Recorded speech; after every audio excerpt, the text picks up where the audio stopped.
Hello, and welcome to this, our 169th live stream. Your local ski resort cannot be the real Mount Sinai. Yeah, I know for many of you it's like a religious experience to go skiing. It's still not the real Mount Sinai. This is, of course, a reference to our Monday release, which was that Jebel Allah's cannot be the real Mount Sinai. And after you view the live stream here, go back and watch that video. I'm sure you'll find it very interesting. Now, we do have a little bit of channel business here, and we want to wish Bon Bon back, since we haven't seen him for a long time here on the channel, so we hope he's well, and I'm glad he's back. Also, there's another one we want to point out too, which is, let's see here. Where did I find it? Timna. Let's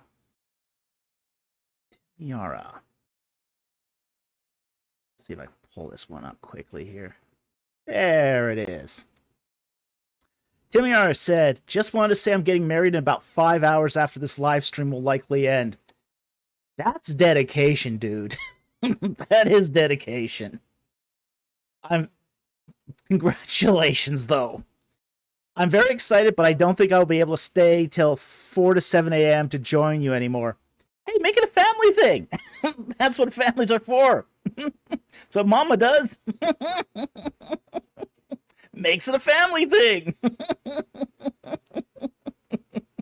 So I want everyone on the live stream to wish Tim congratulations. Dude, you've got an exciting adventure ahead of you. So, want to wish you well, and wish you great bounty in your marriage. Okay, finally, just one other thing. If you are going to sign up for our Egypt and the Bible tour, please do so to let our tour organizer know that you're interested, because that way he's got a good count on to make the arrangements properly. So, please do sign up for that if you want to go. So, with that said, let's get into the rules of the live stream, which are the same as always, which is super chats have priorities. No surprise, this is the same across all YouTube channels. Doesn't mean it'll take your super chat, but it does mean we see your super chat. Second, we do take non-super chat questions, but they always have to come with a Q and a colon at the beginning. No Q or and colon at the beginning of the question. We don't see it. It might as well not even exist. Also, only post non-super chat questions once, so no question spamming. If you question spam, we disqualify your question. Next, if it's a verse from the Bible or a foreign word, we need a little context. So for a Bible verse, we do need we need some context. So if it's a Bible verse, we need the chapter, the book, the chapter, and the verse. For a foreign language, we need what language you think it is and what you think the word means. All this just kind of helps us narrow things down. The more specific you make the question, the easier it is for us to find an answer. And finally, we do allow people to sponsor non-super chats using a super chat, but if you do so, please repeat the question in your super chat so we don't have to go hunting for it again. This just saves us a lot of time and makes it easier. Okay? So, with that said, let's get into the questions. And we're going to start the night here with six non-super chats.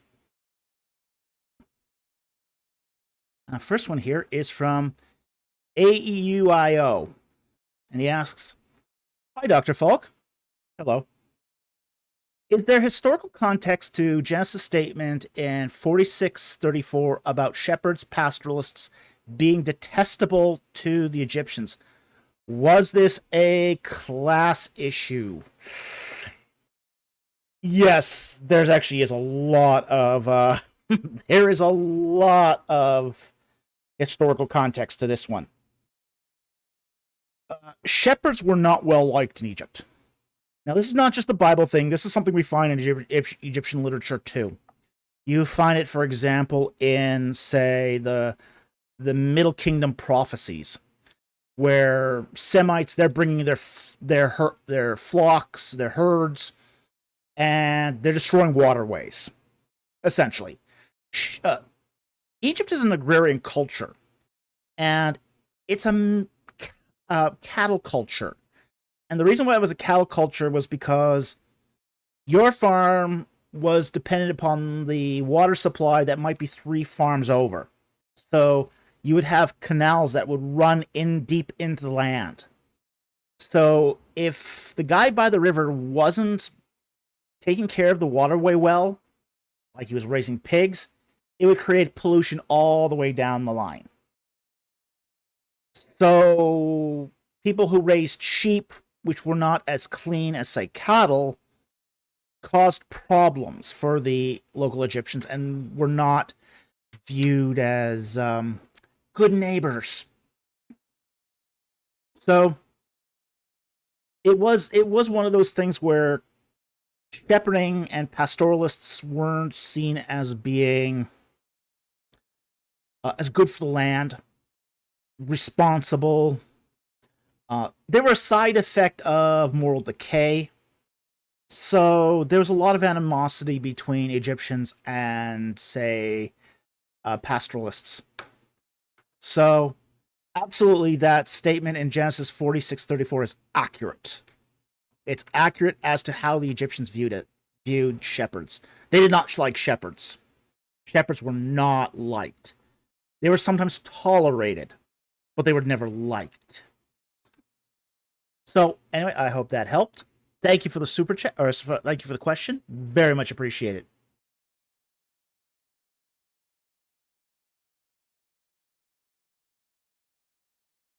Okay, the next question here is from the Count of Marcy, and it's a little awkward, but I think I got the gist of the question, which was the Sea of Reeds really in the Bala Lakes area, and that the Israelites were in the eye of the storm when passing through the Sea of Reeds? Okay.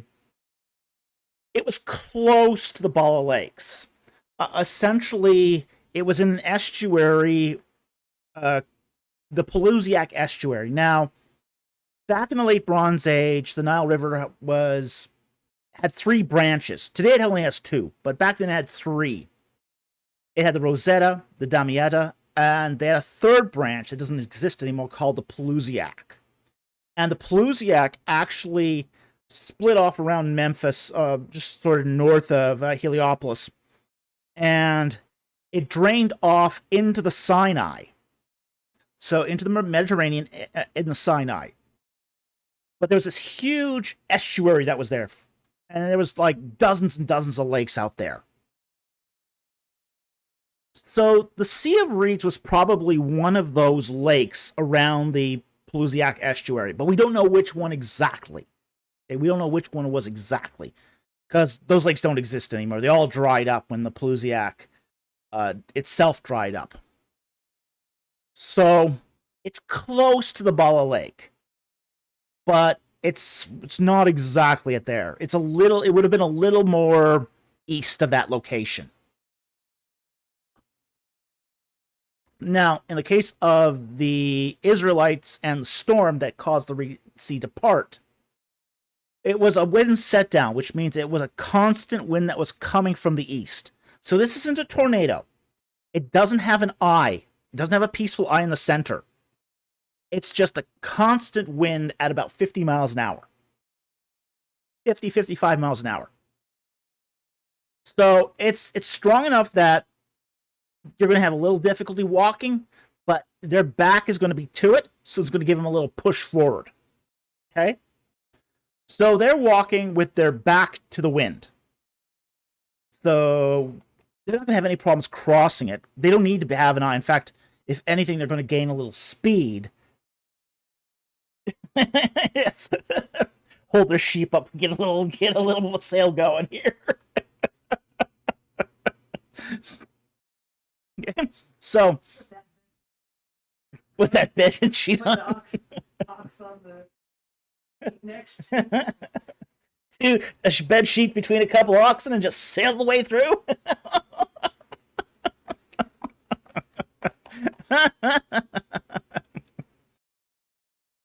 Yeah, so There was no eye to the storm. It wasn't. It's not a circular system. It's not a circular weather system. So there's no eye involved. It's just a straight wind. So, so because it is coming from the east, and they're traveling east to west across the edge of one of these lakes, they're going to get that push across. And that's because they're actually located south of the Plusiac estuary system. So they're going to be walking, when they cross the Sea of Reeds, they're going from east to west. So they're not going against the wind, they're going with the wind. So here, the wind speed is going to act as an advantage for them, not a disadvantage. Okay, so hope that helps. Thank you for the question. It's a great question. Okay, the third question here is from Pablo Marquez, and he asks, did the average ancient Egyptians go to temples to ask theological questions? No, they didn't. Your average ancient Egyptian never went inside of a temple. Your average ancient Egyptian was never allowed inside of a temple. Anybody who was not part of the pot people, the upper class, if they were just a member of the Remech, the lower classes, they had no access to the interior of a temple or a priest. So the only time they might have access to a priest is if they bring a legal case, and in that particular way, they're not going usually inside the temple itself. They're going to be in an outer court somewhere. So most of the time when Egyptians go to an Egyptian temple, they actually go to the outside. So the only access they'll have is the outside walls. This is one of the reasons why we find so many amulets outside the walls of temples. There's amulets of little ears and figures of gods and all that stuff. And your average person would leave offerings of these things. What's really interesting is the ear amulets. Because what they would do is they would say their prayers outside of the walls, lay an amulet down, and hoping that the god through that amulet would hear their prayers. So there was no tradition in ancient Egypt of say, church. So there's no teaching. The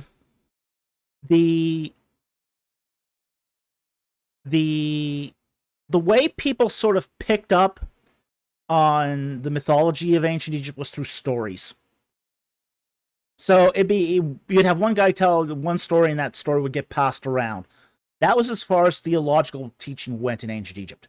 So there was no formal theological teaching in Egypt. It just wasn't a thing. Now, there was some theological teaching amongst, say, priests, but these priests would then do so to try to share the secrets of the priestly rituals. But, once you're in that sort of caste of being in the priesthood, you're no longer in the average. You're in the upper class at that point. So, anyway, I hope that helps. Thank you very much for the question. Very much appreciated.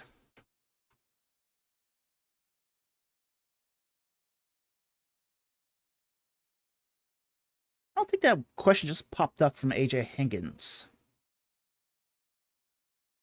AJ Higgins asks, what places in the Exodus journey do you wish we could discover?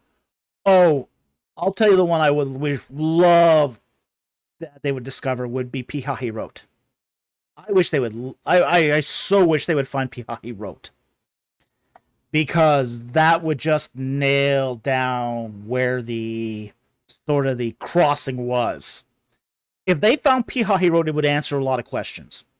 If they found Pihahirot, they would know what kind of settlement it was. They would find out the meaning of the name. We only have Pihahirot listed in 2 places. Okay? In 2 places. In one late Egyptian miscellany and in the Bible. That's the only documentation we have for Pihahirot. So we know it exists. We know it exists. We just don't know where. But if we could find that, that would answer a lot of questions. And I've got some suspicions where it is, but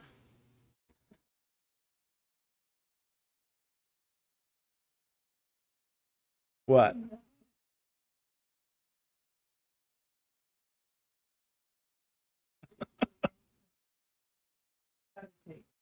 All right, I'll take that one from Bubble Machine.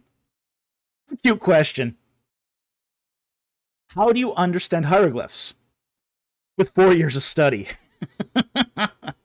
I know they're basically ancient emojis. Well, they're more than ancient emojis.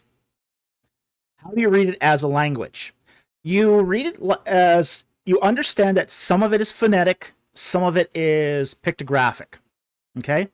And some of it is determinative. So there's various classes of symbols that are used in different ways. If you know that it's used in different ways, that it would be, you start just going along saying, okay, I understand this. This is phonetic. Okay, so I've got a word here. Is there a determinative at the end of basically the phonetic portion that tells me what it means? Yes. Okay, tells me what it means. I can then go on to the next word. Oh, this next word has a pictograph. Okay, now I know what this word means. So that's kind of how you read it as a language. So I hope that helps. Thank you very much for the question. Okay. Fourth non-super chat here is from Followers of the Shepherd. And he asks, is the amount of scribal errors we find in the Bible normal compared to other ancient texts? It seems like there are quite a lot. Yeah, there are quite a lot. The reason why there are quite a lot is because of the huge... Let me put it to you like this. There is no documents from the ancient world where we have more copies spread out over a longer period of time. And it's that simple. We see a lot of scribal errors because they're copied so often. They're copied over millennia. And when you have a document that's copied over millennia, and you end up having tens of thousands of copies of it from the ancient world, yeah, you're going to get a lot of scribal errors. And it's sort of unfair to compare it to the copies we have of other ancient texts, because in some of these cases, we have only a few copies. I think like the Lives of the Caesars, we have like 6 copies entirely. You know, in some of these cases, we have 1 copy. You know, the prophecy of Nefertiti, we know there's scribal errors in that, because that was originally written in Middle Egyptian. There's been a lot of updating to that text in Late Egyptian, so there has to be scribal errors in that, but we don't have another copy to compare it to know what the scribal errors are. There's only 1 copy of it. In the case of, say, the papyrus of Ipuwer, the prophecy of Ipuwer, we've got a few more copies. We've got about 21 copies of that, but it's so fragmentary that you only have little pieces here and there, so it's hard to make comparisons. But even with that one, you do see scribal errors. So this is completely normal. The only reason that it's sort of, we see it more with the biblical texts is because we have got so much material to compare it to. It's an embarrassment of riches. Now, the flip side of this is, because we do have so many copies over such a long period of time, it makes it easy to sort of nail down what is the original text. And that's something we can't do with a lot of other texts, because we have so few copies of them. We got so many copies of the Bible. Like, for example, the New Testament, we can nail that down with 99.9% assurance of what the original was. Now, in the case of the Old Testament, it's a little more difficult. We have less copies, but you're still looking around 96%. So it's still not a bad rate, but it's also just one of those things that more copies, the better. More copies, the better. Yes, the more copies we'll get, the more errors we'll find, but the better we can reduce it down. So it's a trade-off. With more copies, you see more errors, but with more copies, you can narrow it down. to what the original was like. So, hope that helps. Thank you very much for the super chat, or sorry, the question. Really appreciate it.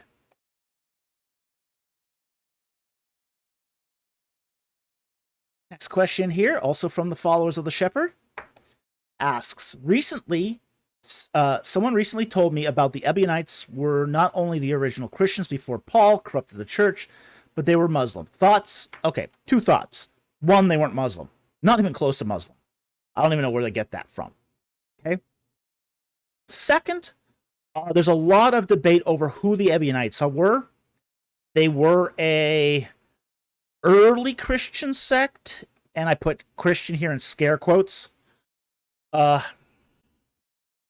were vegetarian. They did not recognize the full divinity of Christ. So they were seen as heretical. They are a very old sect. And they disappear sometime around the 6th century AD under not so clear circumstances. So I wouldn't say they were the original Christians before Paul. That's sort of, you're getting into a history there that's where we're not sure about. So we'd have to know a lot more from, say, original Ebionite documents to get a better picture of that. But they definitely weren't Muslim. And it's not clear what their attitude towards Paul was. But it does seem that they really seem to be more like ancient Seventh-day Adventists than anything else. That's probably the closest you can probably compare them to a modern sect. So, and they weren't really Gnostic either. So, Followers of the Shepherd follows up here. Would it be fair to call them proto-Gnostic? No, it wouldn't. They're not really proto-Gnostic. They do get sometimes compared to the Gnostics, but they're not really Gnostics. They don't follow any of the patterns you'd find of a Gnostic. Like, for example, they wouldn't follow the deprecation of the flesh. They're not using allegorical methods. They're not using they don't believe in they're not a henotheism. They're really not a Gnostic group in any way. They're just sort of an early Christian group that's got some things wrong. That's really what they are. So anyway, I hope that helped. Thank you for the question. Really appreciate it. I'm going to take one more super chat, non-super chat here, and then we'll get into the super chats. We got some good super chats here, and it looks like we're going to get some good non-super chats today too. Yeah, looking like we've got some good questions tonight. I'm really jazzed about this. I love good questions. Okay, got to take a Bonbon one here. Okay, Bonbon. And he asked some great questions, so I'm looking forward to this. He asks, what would happen to orphans in ancient Egypt and Mesopotamia?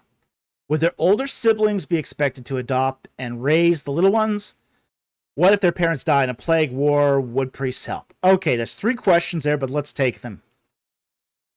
If older siblings existed, they would take care of the younger ones. Okay? Those would, at this point, if those older siblings were adults, then they are essentially not orphans. They're just more or less adopted by their brothers and sisters. Okay? So those would not be counted as really as orphans in the ancient world. Now, if their parents die and there's nobody to take care of them and they're still minors, okay, then they're sort of up the creek without a paddle. The fate of orphans in the ancient world was not good. It was a very bleak existence. Kids who died without parents, if they were farmers, they couldn't maintain the land. And in the case of Egypt, they would lose their lease to the land. So their lease would be forfeit. Some other person would come in and take over their land, and they'd be basically destitute. If they were young girls, they would probably sell themselves into slavery. If they were young boys, they would resort to thievery. And if they were good-looking young girls, they could do the concubine's gambit. But not everybody in the ancient Near East was that fortunate. So it was really bleak. It was really bleak for orphans without any sort of parents or uncles or anything like that. So if they had no uncles, no parents, no adult to take care of them, yeah, it's dim. It's bleak for an orphan in the ancient Near East. And the results were not good. Most young boys either would have resorted to crime or become a victim of the justice system because of it. So, yeah, really, really bleak. So I hope that helped. Thank you very much for the question. It's a great question. Unfortunately, not a happy question. Okay, let's get to the super chats now. First super chat here is from Darkblade. That's the member question. Can you please pray for my brother? Also, when in the Exodus route, number 33, did the Israelites officially exit Egypt's sovereign territory? Okay. Now, typically, when we talk about Egypt's sovereign territory, we're talking about all the territory up to the Ketem fortresses. Now, this is not the other fortresses. Egypt had various types of fortresses, but you had this certain type of fortress called a Ketem fortress. And this is what we would basically call a border fortress, a border checkpoint. Now, there is one Ketem fortress at Charu. There is one at Pithom. And those were seen as the border checkpoints. You cross that, you're either in or out of Egyptian territory proper. Now, that's not to say that they didn't have control beyond the Ketem forts. They did. In fact, they had control across the entire northern Sinai. It's debatable whether Migdol was a Ketem fort or not. Some say it was, some don't. But we know that at Charu, definitely that was a Ketem fort. No one's crossing in and out without going through the immigration process. Okay? And the same can be said for Pithom. So, when did the Israelites officially exit sovereign territory would be a question of when were they no longer subject to any reprisals from the Egyptians? That would be the big question here. That's what basically would mark the difference. Not so much where they were physically, but where were they administratively. If Pharaoh can still capture them and rein them back in, they're still part of Egyptian territory. If not, then they're free. That seems to be at the Sea of Reeds, the Yam Suf. And that's because Egypt tries to round them up and bring them back and thin the herd a bit. But they pass through the waters, and at that point, Egypt no longer has any hold on them.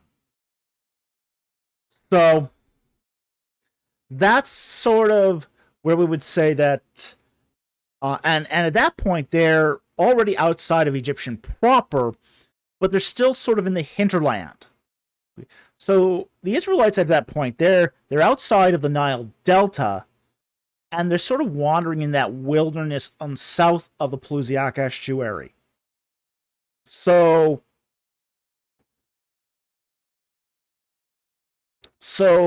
there's no real official boundary to Egypt. It's really what you control versus what you don't control.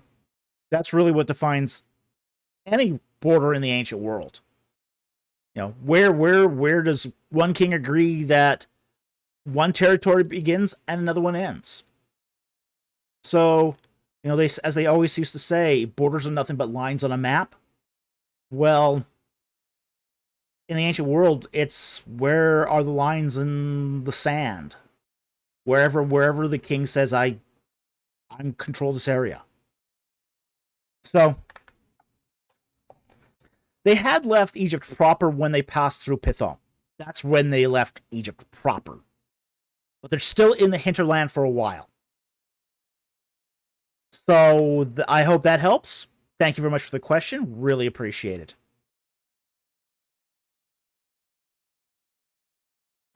Next super chat here is from Juan for $2. I'm going to admit I don't understand this question. Was Isaiah 10:2-34, that's a large piece of text, by the way, wrong if and I think he means Sennacherib invaded in the southwest? I don't understand this question. Honestly, I just don't understand it. So I can't answer it. I've tried several ways to figure out what's being said here. I don't understand. So I'm going to have to give this one a pass. If you're watching, you're free to repost the question, rewrite it in a way I understand it. But I don't get it. So I'm going to have to give this one a miss. Thank you very much for Super Chat. Very much appreciated. Okay.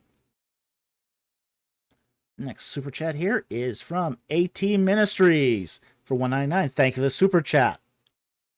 With the ever-important question, what's your casserole and hollandaise recipe? Ooh.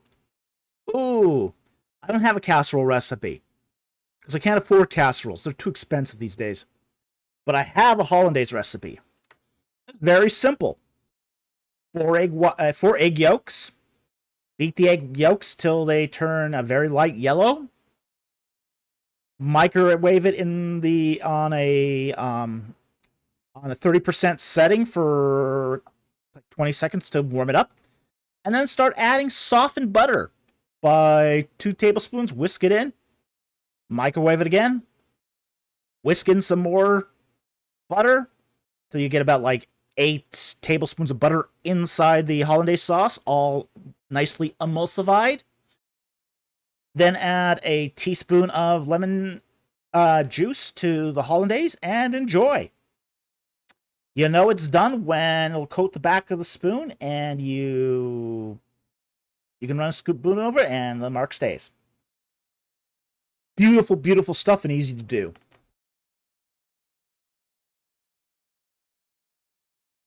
Yeah, hollandaise by microwave is so easy. It's so easy.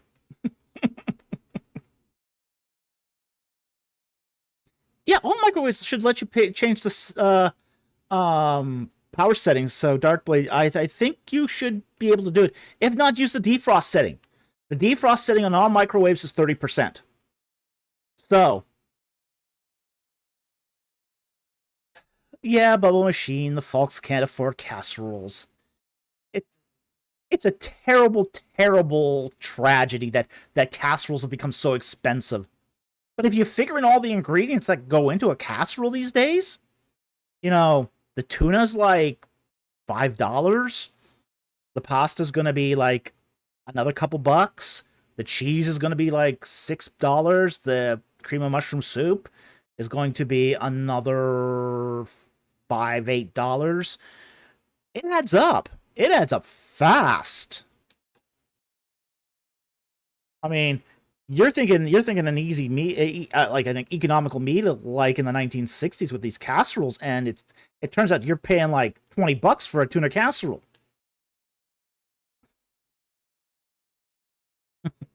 Slam RN, great idea. Perhaps Dr. Falk can get a publisher for a cookbook. I don't know. I don't know about that. I do have some whole family recipes, though.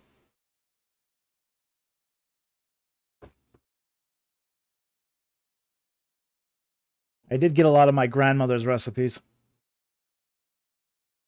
far as I know, I'm the only grandkid who still makes them.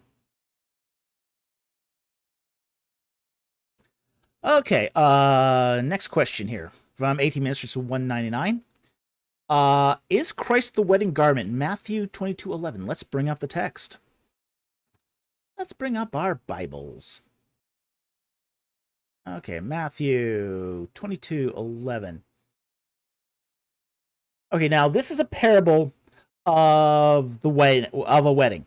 Okay, now Christ did several parables regarding weddings. But this is one where the guests were invited, and the king sends out messengers, and they beat up the messengers, kill the messengers. So he destroys the cities, and then the wedding still's going off. So he invites people off the street to the wedding. So we'll start at verse 8 here.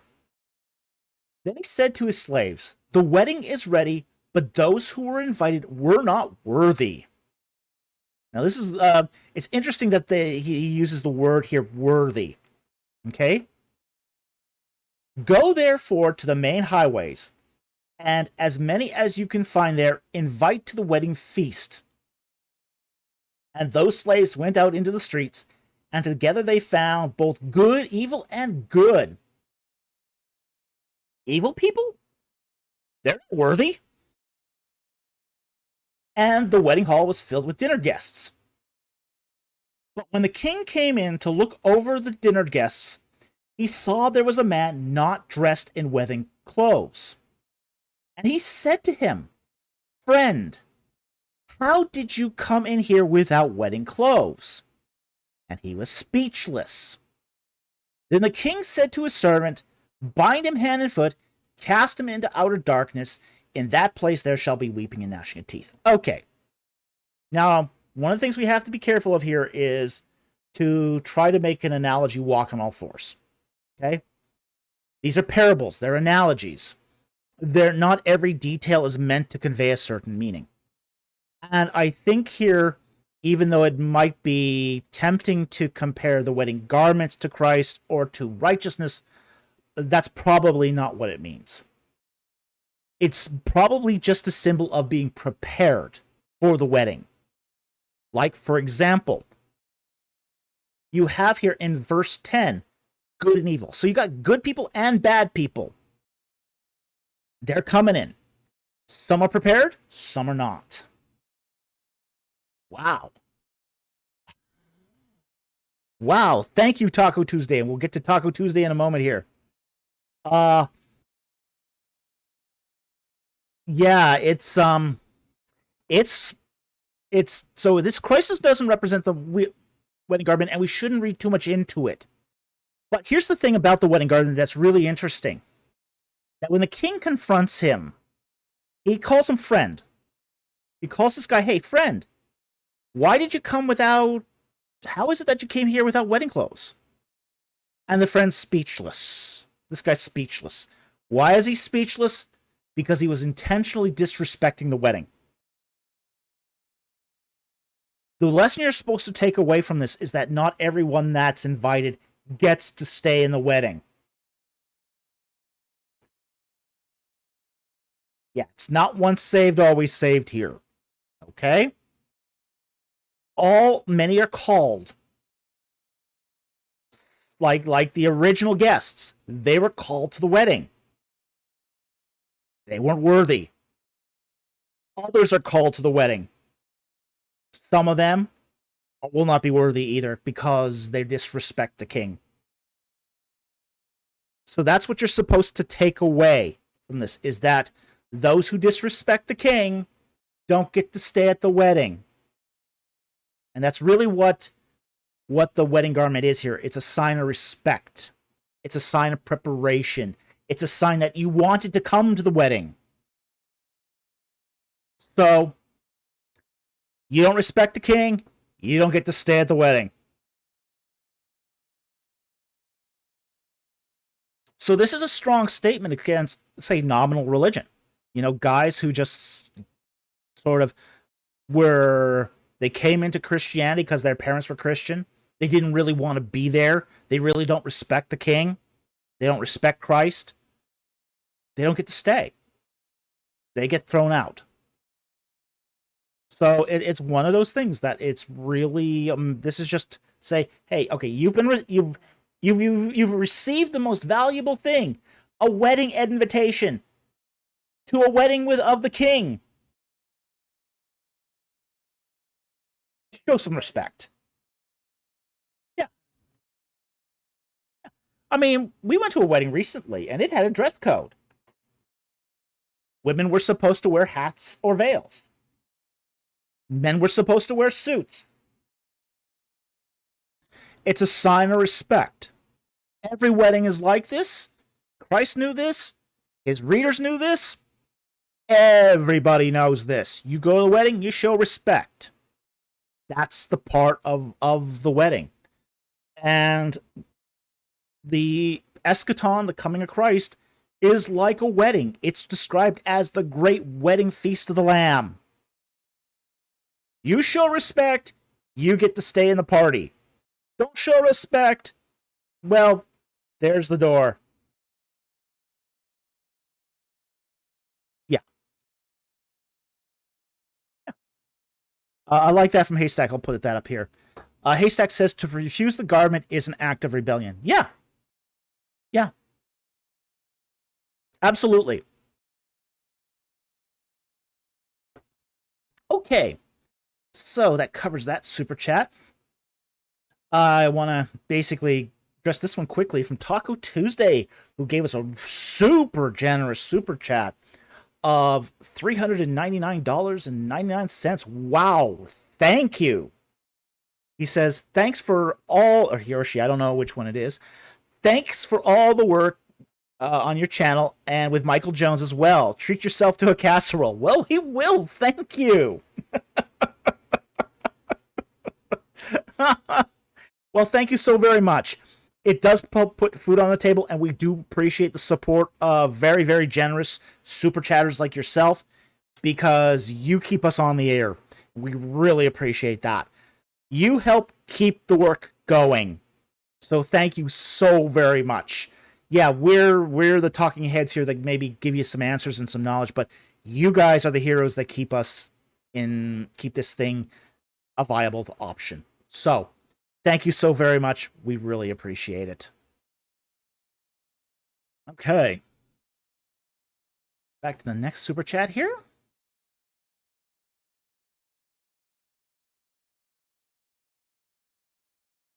Next super chat here. 18 Mistress for $1.99. How much to commission a scholarly article or video? I don't know. I have never thought about it. I mean, a scholarly article takes a lot of work. It's like 2 months of work. It's a lot of work. Videos are less work. But, wow. I've never thought about that one, so I'd have to get back to you on that one. But I would imagine a scholarly article would be much more expensive than a video, just because of the amount of work involved. Scholarly articles, I mean, people don't understand how much work goes into a scholarly article. It is incredibly labor-intensive. It takes you months to write. It should take you months to write. So, and you're constantly reviewing it, constantly checking it for all sorts of different problems and citations and all that. So, it's a ton of work. So, thank you very much for that super chat, but I can't name you a price right now. I haven't even thought to price that out.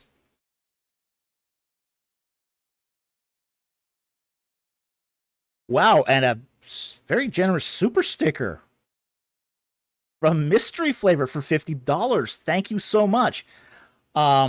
It's very spectacular on the live chat here. I love it. It's really pretty. Unfortunately, it doesn't show up very well on the video feed here, but want to thank you very much for that really generous super sticker. We appreciate it.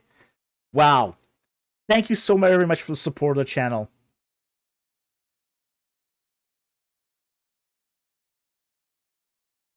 Okay.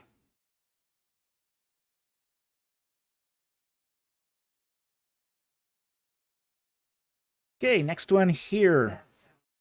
Is that a sound fox? I hope it's a sound fox. That'd be cool. I mean, I'll say it's a sound fox. I'm willing to believe it's a sound fox. See, proof sound foxes exist.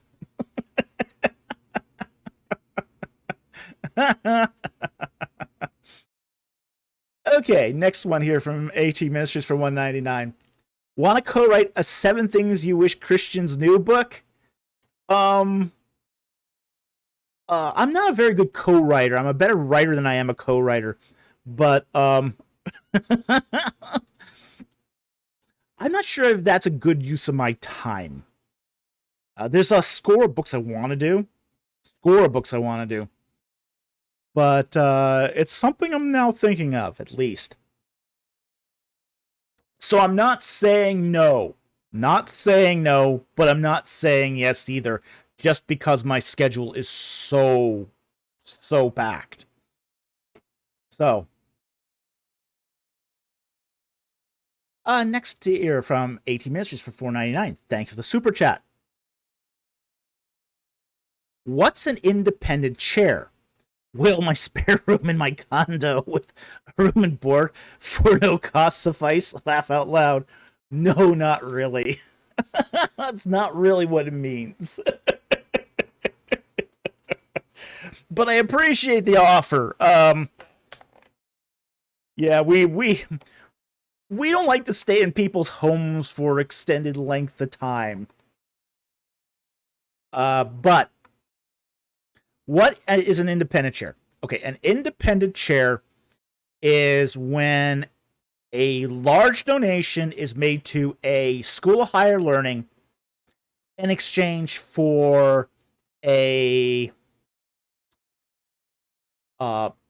with a caveat. There's a condition. So the school gets $2 to $5 million, and but the donor tells the school, "Hey, for the first little while, you have to employ this guy of my choosing to fill that chair. So he's the first person to get the chair. After that, you can do what you want with the money. But this is an independent chair. He doesn't answer to you at the university. He doesn't answer to any dean or department head. He's independent. He can do whatever research he wants, and he's fully funded to do it. Okay? So that's what's meant by an independent chair. There's a chair where he's a fully paid for researcher. He gets to do what he wants for as long as he wants, and when he retires, the money then reverts to the university. Darkblade says Elon Musk could probably fund single-handedly thousands of chairs. Oh yeah, he could. Yeah, he could fund thousands of chairs. It's not beyond the reach of most. I mean, it's definitely not beyond the reach of billionaires.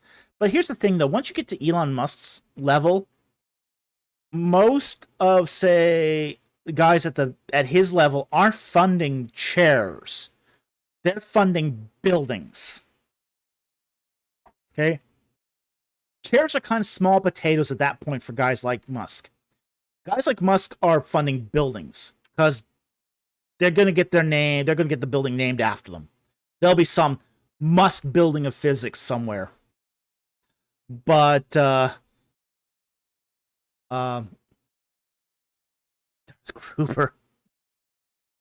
Goober. Most chairs are not built for people like me who are horizontally challenged.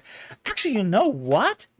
I've actually sat in a real chair of a real professor from the 19th century, okay? There was a time when the chair was not just a figurative term, that they actually built a chair for you. There was a Lutheran theologian by the name of Pieper, okay? 19th century Lutheran theologian. And he was a chair. I think it was at Concordia. And I know his granddaughter. And she inherited his actual chair. The literal chair they made for him as a professor. And it's wild. It's a wild chair. It's kind of low to the ground. It's really comfy. I mean, it's got high arms. It's got really high arms, and it's low to the ground. It's exceptionally comfy. You would not believe how comfy it is. So, and it's wide. It's really wide. So, even for someone who's horizontally challenged, it was meant to accommodate that. It's Alexis sounds like a throne seat. Yeah, it very much had the feel of a throne. Yeah, very much had the feel of a throne. Definitely. Darth Goober sounds almost like a throne. Typical Luther. Laugh out loud. Yeah. Yeah, definitely. But it was wild. That chair was wild. Beautiful chair. I mean, just amazingly well built.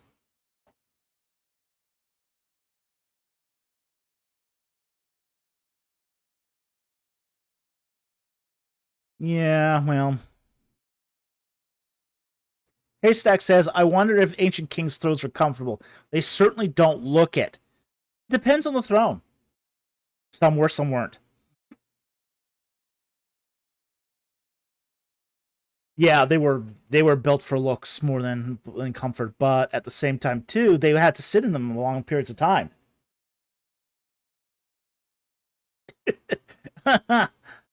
Darth Goober. A Reformed Baptist would request a lazy boy with a cup holder for his beer. Well, maybe. Not going to comment on the Baptist here.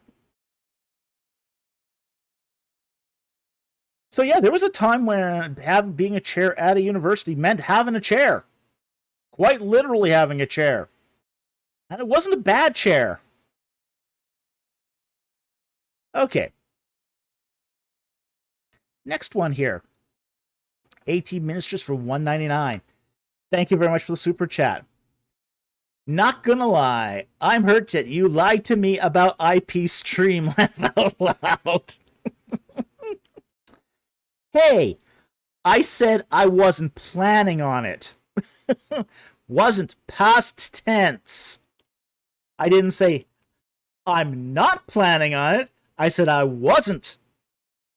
And it's true. It's true. I wasn't planning on it. And then I get a call from Michael, basically saying, hey, join me on... It'd be great if you could join me on this live stream. Okay, sure. So it went from, I wasn't planning on it, to, I am now planning on it. Still wasn't planning on it, but now I am.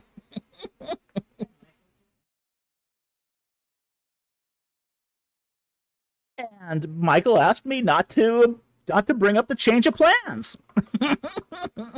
So I didn't. He wanted it to be a surprise.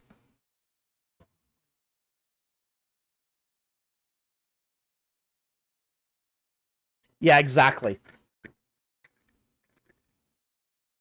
Yeah, exactly. Alexa's point of view, Jesus says he wasn't going to the festival. Yeah. Yeah, I wasn't. So?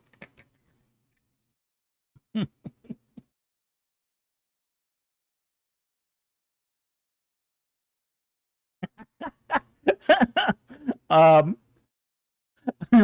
bubble machine. How could you? Linguist ammo. Remember, Ugarit was under Egyptian hegemony, and we all laughed and laughed. I love the casemate walls, honestly. I thought the casemate walls were the early bronze casemate walls was the best. Oh, that warmed my heart.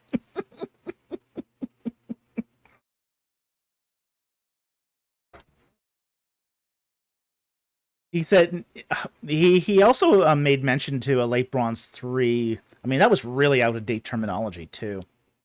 But that early bronze casemate walls, wow. Wow.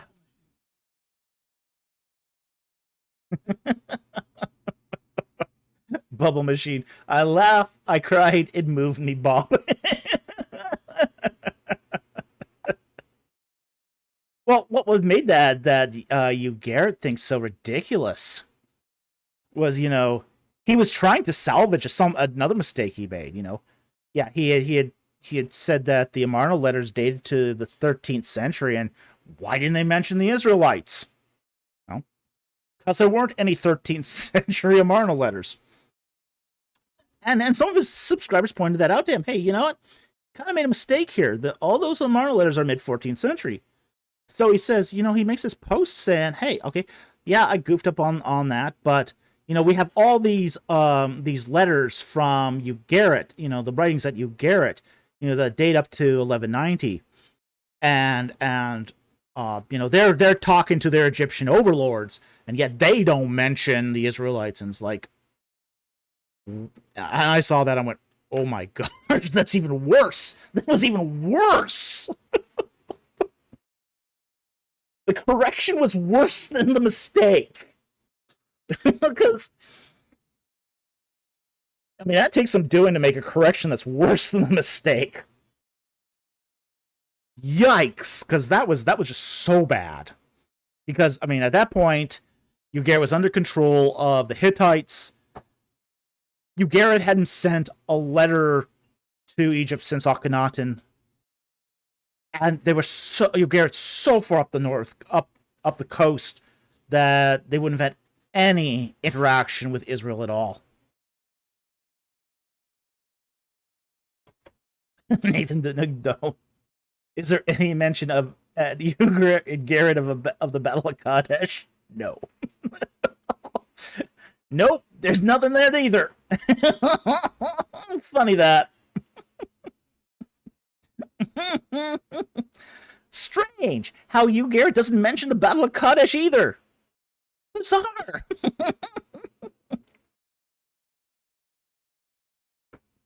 Vermin the Trash laughs. Good times.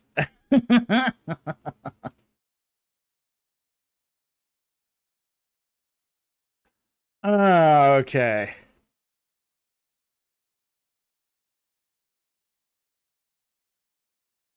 Get the next one here. So yes, I did not reveal the entire plan that was going on behind the scenes. So I hope you can forgive me, or at least have a good laugh at it. Okay, the next super chat here is from 18 Ministries for $4.99. What is magic in a biblical sense? Is it always bad, like water magic in the Bible? How does it differ from miracles? Okay. In some ways, the difference between magic and miracles is almost a distinction without a difference. Magic is a way of sort of coercing nature to do what you want. And it's basically done through ritual. So that's sort of what magic is in a biblical sense. It's always going to be sort of something that's very loosely defined. It's not science, although some science is almost indistinguishable from magic. It's sort of that was like Isaac Asimov's sort of byline. Any technology sufficiently advanced is indistinguishable from magic. So there is sort of that aspect to this that, some people would have said that, well, magic is just technology not understood. But it's more than that. Because it's actually a way of coercing the world in a way that the metaphysics of the world permit. So, the Bible does seem to approach the metaphysics of the world through a magical lens. That is true. It does allow for the existence of miracles. That's definitely also true. But when we say magic, we are not always using it in the sense that it would be in an occultist would use it. Okay? Like there's various kinds of magic. There's magic that's sort of inherent to the person, that it's something we don't understand, but yet it seems to be a superhuman ability. At the same time, too, there's also those who try to disrupt nature through, say, disruptive or even, say, kinds of sympathetic magic to get what you want out of it. So, there's a lot of different kinds of magic. Is it always bad? It doesn't seem to be something that's endorsed. So it's not something that's endorsed by the Bible. It seems to be something that's recognized by the Bible. So it's more along the lines of, you're not supposed to do this, but at the same time, too, we sort of recognize that this can happen. And yet there's that door open for, say, God to work miracles. So, yeah, Kiara makes a good point here. Magic versus miracles. Magic is coercion. God makes it clear he is not going to be coerced or forced. And that's a very good point. That's a very good point. Yeah, that's definitely it. And again, two kinds of magic here, sympathetic and disruptive. Sympathetic, you work with nature to, like, let me give you an example of each, okay?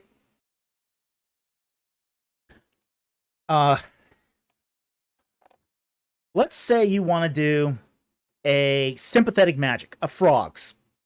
You want to create a plague of frogs. And you want to create a plague of frogs using sympathetic magic. What you would do to create a plague of frogs using sympathetic magic is you would go out and you would collect the biggest, most beautiful frogs imaginable, the perfect specimens of frogs. And then you would do your magical spells over those beautiful, absolutely specimen perfect frogs. And then you'd release the frogs. Okay? That's a way of sympathetic magic. So you're taking something from nature and using it in a additive sense to the causal structure of the world to get the magical result. And you may or may not get a result of a plague of frogs.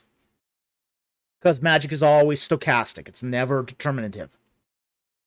But let's say you want to take a disruptive approach. Okay? Disruptive magic is going to do something different. It's going to find the nastiest, most mutated frogs it can find. Ugly frogs. Frogs with 3 eyes and 6 limbs. Just the most horrible mutated frogs. Then it's going to take those frogs and it's going to cut them up and do unnatural things to the frogs. And in that ritual of disrupting nature with frogs, mutated frogs, you disrupt the fabric of nature so that it produces frogs in response. So that's sort of how the two sort of systems of magic differ. One's very, say, tries to work with nature. The other type is disruptive. Now, in the case of a miracle, you do neither one. You pray to God and he sends a plague of frogs. Okay? So, that's the difference between frog magic and frog miracles. In the case of a miracle, you're making an appeal directly to a divinity. In the case of magic, you're using a magical, a mechanic of the world to try to influence the world. So, I hope that explains this. Thank you very much for the super chat. Very much appreciate it.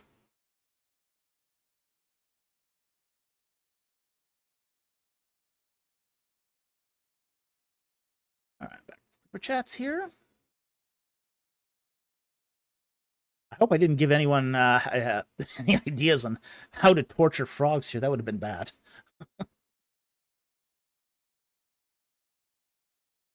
Yeah, don't do frog magic, please.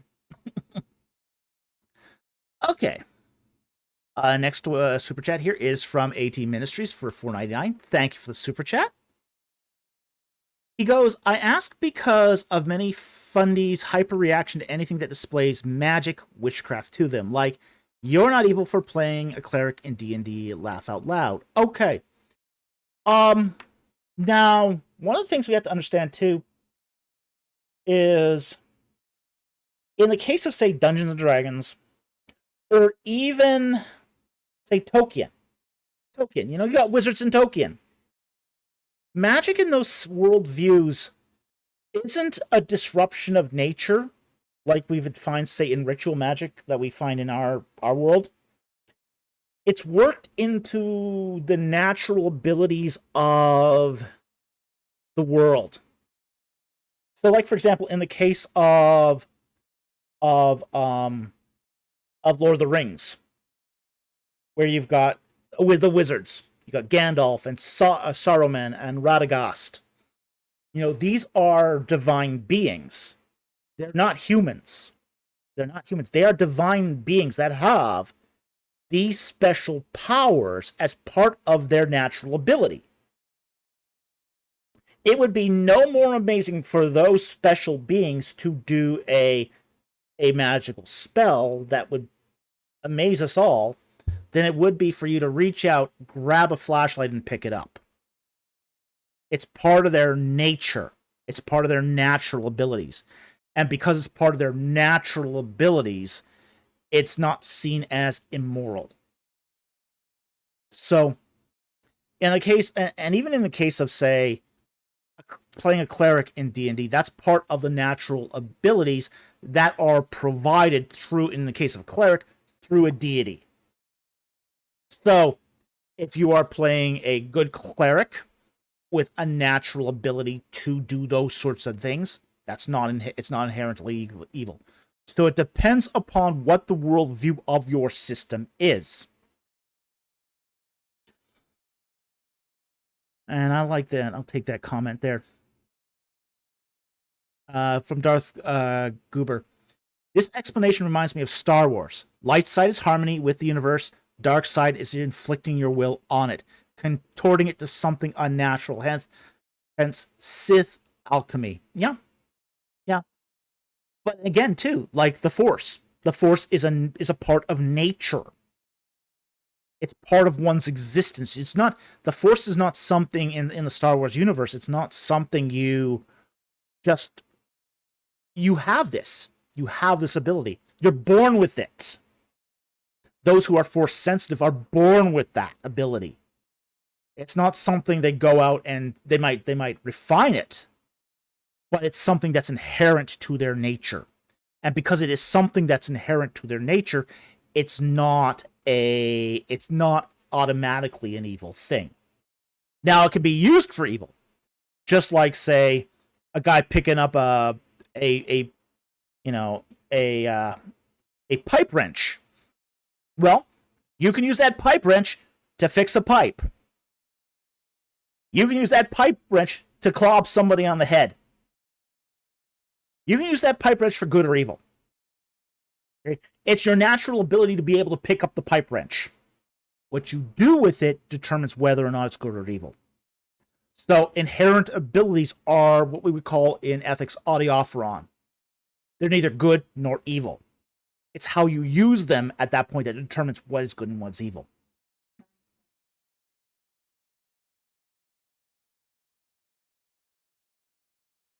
Where's that? 910? You find it here. 910.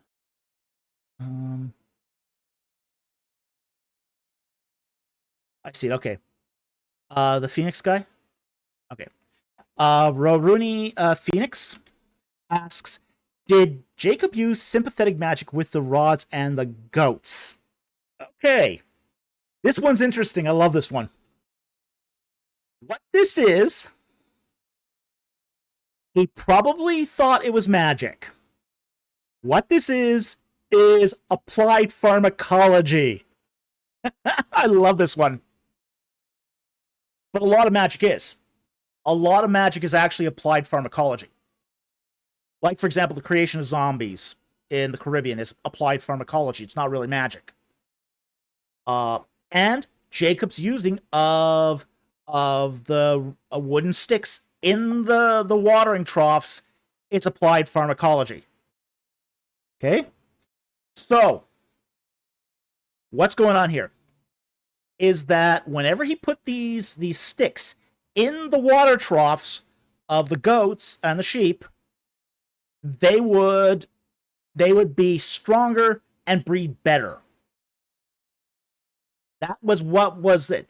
Now, what's going on here is that the bark of those specific tree stems of those trees contains variants of acetylsalicylic acid, aspirin. They're getting a pharmacological boost. They're getting antibiotics. They're getting analgesics. And it's all being introduced into the water by Jacob. Now, he thinks it's magic. He thinks it's magic, but it's applied pharmacology. So, and frankly, we did this in the 20th century. For example, we used to pump animals with tetracycline for the same reason. You know, tetracycline is an antibiotic. Now, it's not a very good antibiotic, so it got reduced to animal feed. They fed chickens and cows tetracycline. What did they discover? Chickens grew bigger. Cows grew bigger. They were healthier. Of course, it led to adverse consequences like superbugs. Okay, so it wasn't a great idea. But, you know, it was a practice that was done in the 20th century where we would feed these antibiotics to our livestock and they would grow larger, healthier, breed better. And Jacob did the exact same thing, but he didn't know it was. So there's this is definitely, he's definitely doing a kind of magic in his way of thinking. He thinks this is magic. This is applied pharmacology, though. So it's a very, very interesting example. It's a very interesting example. So it does show us that the patriarchs did use magic. But it also shows us, too, that there was a scientific basis for some of that magic as well. Okay, so I hope that helped. Thank you for the question.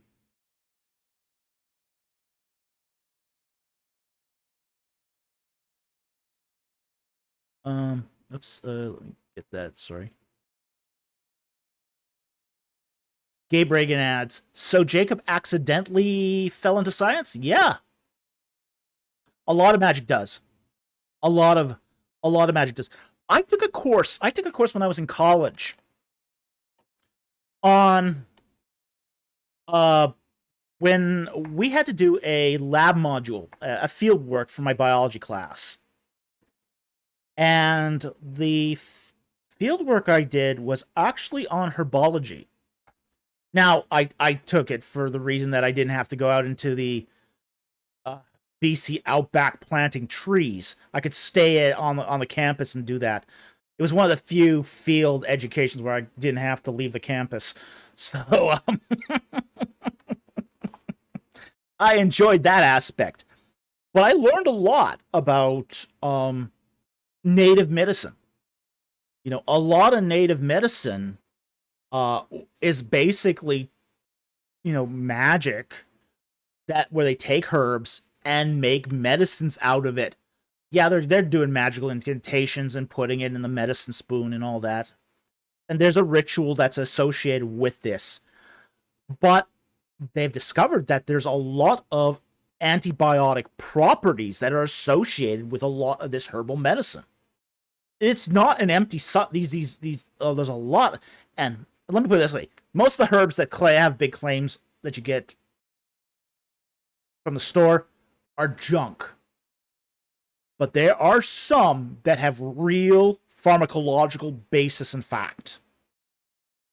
And And most of those you have never heard of. Most of those plants are very rare. They're hard to get. They're found in remote locations. So, but at the same time too, there are some that have actual physiological effects. And I can give you a couple of examples. Like, for example, valerian has been medically shown to help you get to sleep. Okay, chamomile also.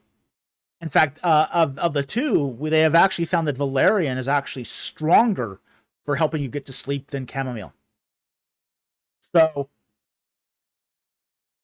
and we've known about valerian since the Middle Ages. It has been, it was a part of medieval herbology.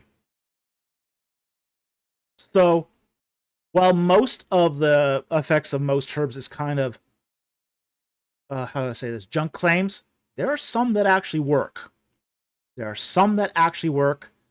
There are, and there's they have been tested and shown to be medically effective. Just a heads up, I am not representing any pharmacological company here as I'd say this, okay? I'm not getting paid to say this. I'm not being paid by any health food company or drug company, okay? Just want to make that clear. I'm also not being paid by any ski resort as well, okay? Again, just to make it clear, and I'm not representing the casserole industry, not in any way, shape, or form.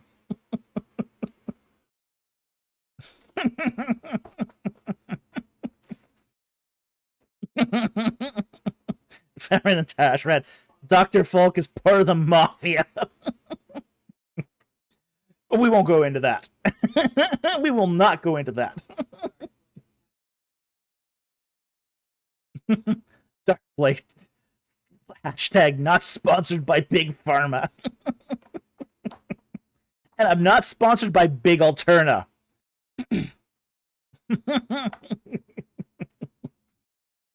Okay, so yeah, absolutely, there was a basis for Jacob putting those sticks in the trough.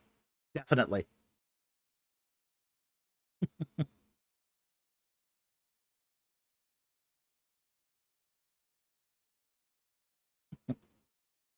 Jack Ray, Dr. Falk's car trunk is large enough for 2 bodies.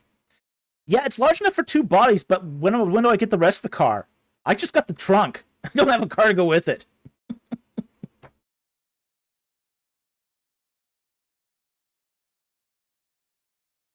Okay.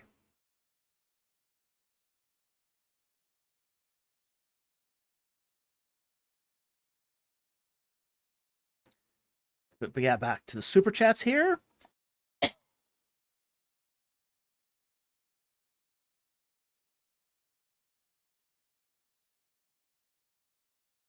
Okay. 18 Ministries for $4.99. Thank you for the super chat. Best kind of commentary for historical context or accuracy. Oh boy. I would say that this is one of those areas where commentaries don't do a great job. Now, there's some that do an okay job, but I think that this is... You actually find better stuff as far as context in study Bibles, believe it or not. I wish commentaries would do a better job on historical context. They're great on exegesis. You want to do exegesis? Fantastic. There's lots of great commentaries that do exegesis and do it well. You want a commentary that does application and pastoral for pastoral preaching? Lots of great commentaries on that. If you want a beginner's commentary, just as a casual reader, absolutely lots of good commentaries on that level. You want something on historical context?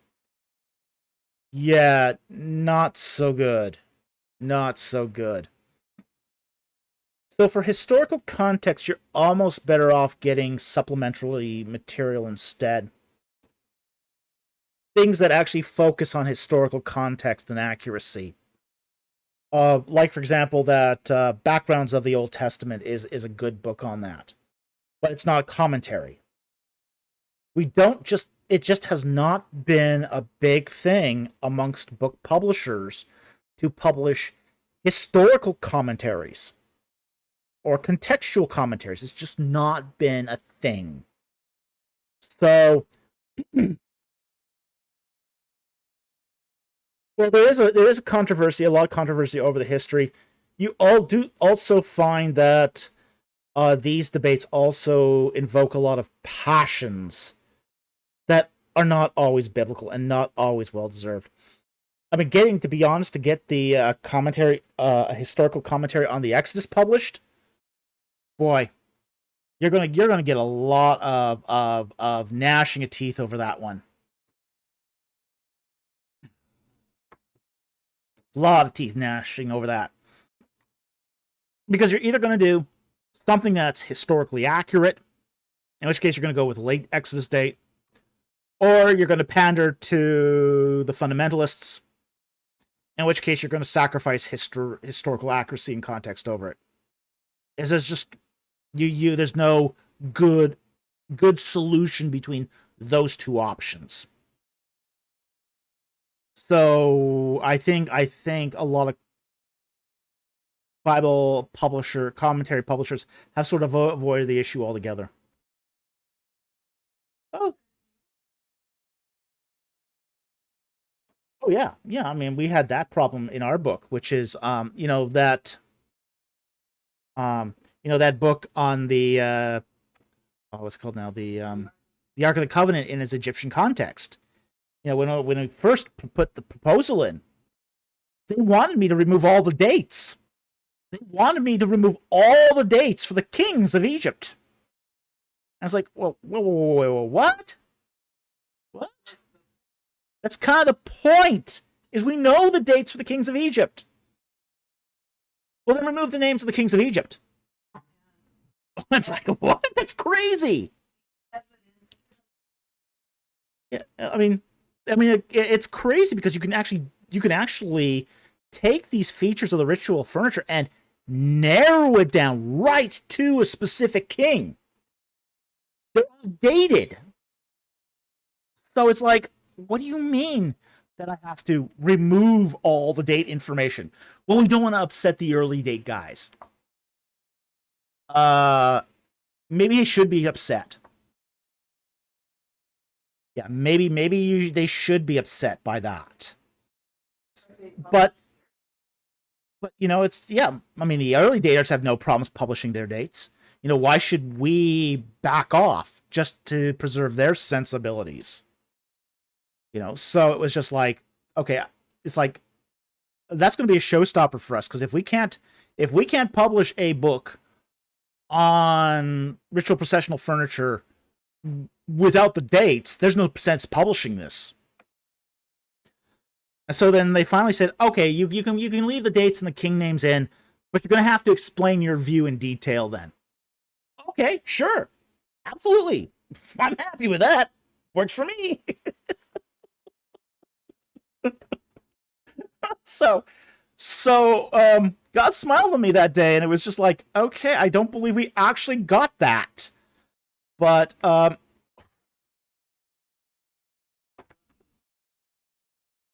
yeah. But we were very fortunate too, as my producer says, to have an editor that was in love with the project. So she did not want to see this thing fall apart. So yeah, she fought for us, and it just became just a magnificent book because of it. So we were very, very happy with the book because of it. Okay, so next super chat here is from AT Ministries for $4.99. Thank you for the super chat. He says, I have a question in my list for you that says, what's the significance with nothing else? So here's the money for the question that never was. Laugh out loud.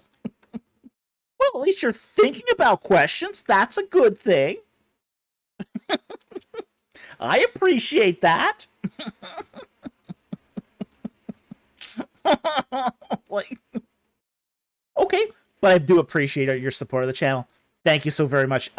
You've been a great supporter for the last couple months, and we really, really appreciate it. Thank you so very much.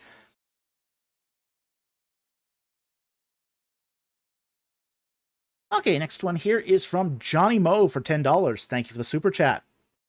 Good evening, Dr. Falk. Good evening, Johnny Moe. Just curious your take on AI. Will it be a net benefit to society, or is Judgment Day upon us? Let me put out a couple things of my thoughts on AI. Now, I've just recently done a lot of thinking about AI. That's because I've been writing a bunch of books on, one of them has to do with AI. And a fictional book, a novel. So I've been really thinking about what is AI, what's its capabilities, what will it never be capable of, what does the future hold for AI. So I have been reflecting a lot on this recently. And my thought on this is that there are just some things that AI will be very good at, and some things, Nathan Dodone asks, sci-fi novel? Yes, a sci-fi novel. And there are some things that AI will be terrible at. Absolutely horrendous at. And we can already start seeing this. The cracks are already there. Okay? AI will improve. Okay, it will improve. It will get better. But one of the things it will never be is intuitive. It'll never be intuitive. So that's one thing you can pretty much bet on. It will never replace human intuition.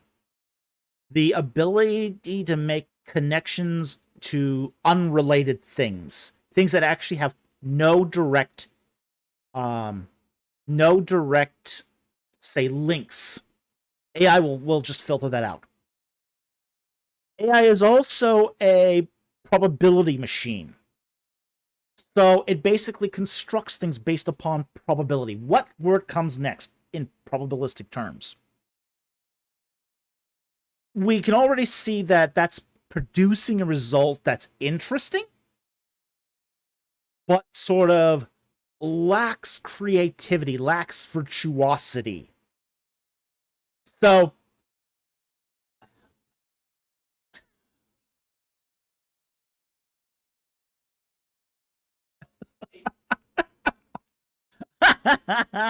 and Japonis con rafe. Things AI will be horrible at. Advice on figuring out the female psyche. Oh yeah. Oh yeah. Never use it for that. That's asking for trouble, dude. Like, for example, you look at already some of the artwork that's being done by AI. Got a very plastic feel. Got a very plastic feel. It cannot take... It can sort of get a median kind of level of competency, but it cannot take it to the next step. It cannot take it from sort of that mediocrity zone to the masterpiece zone. So there's definitely things it'll do. It'll do a lot of mediocre stuff. Like, for example, I asked ChatGPT to the question, why is Dr. Falk correct about the Exodus, date of the Exodus, using ancient sources? And ChatGPT produced an essay. It produced an essay, and it didn't understand the sources. It got a lot of the sources wrong. I mean, what those sources said, incorrect. Just plain old incorrect. It didn't understand the significance of those sources. It didn't understand the fundamentals of the argument. The paper would have received about a C- if it had been given in a high school. C-, high school. Yeah, it would have failed college. Yeah, it would not have been a good college paper. It would have been a C- high school paper. Okay? So it lacks discernment. So here's the things that when we start looking at AI, here's what it'll have. This is what it won't have. It's gonna replace mediocrity. Okay? And machines have always done this. Machines have always replaced mediocrity. Whether it's a factory work mediocrity, whether it's telephone operator mediocrity, anything that's sort of a mediocre job, operating an elevator, it'll replace. That's what AI will replace, is the mediocre. Now that's a lot of what we do today is the mediocre. What no machine will replace, it will never replace intuition. It will never replace the creative spark, and it will never replace discernment. It can win a game of Go, but I can't tell you what the pieces on the board actually represented mean.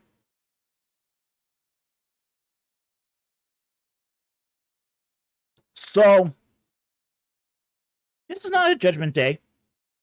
It's just a technology. And it's another technological revolution.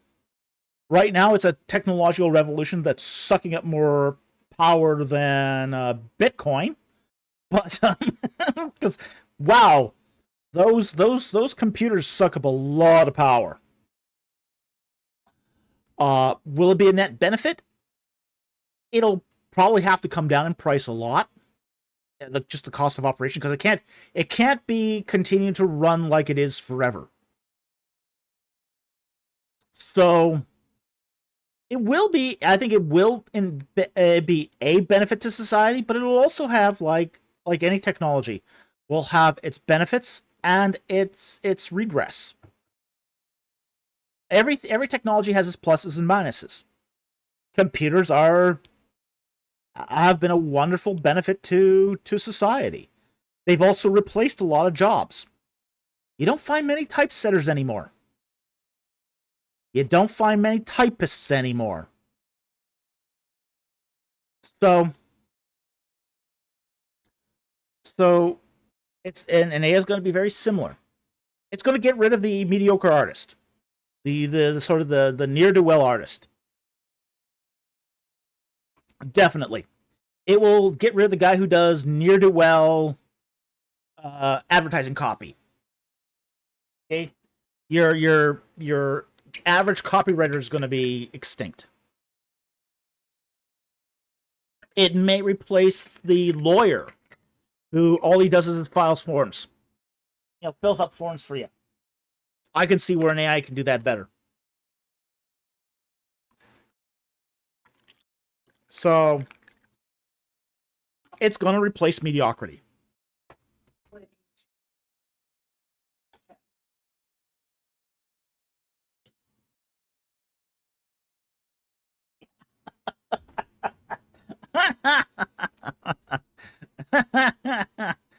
Darth Goober. ChatGPT be like, Queen takes Pikachu. Yeah.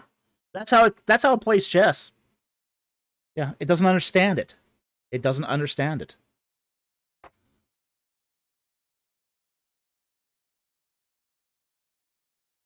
Jack Ray, AI has failed at law when figuring out case law. Oh, yeah. Doesn't understand case law. Doesn't understand aggrieved parties. Doesn't understand any of that. But it will fill out forms. It can fill out forms very well. So, yeah, as far as ChatGPT, it'll be able to eventually fill out forms. That'll do. But that's the mediocre side of the law. Not the side that requires critical thinking.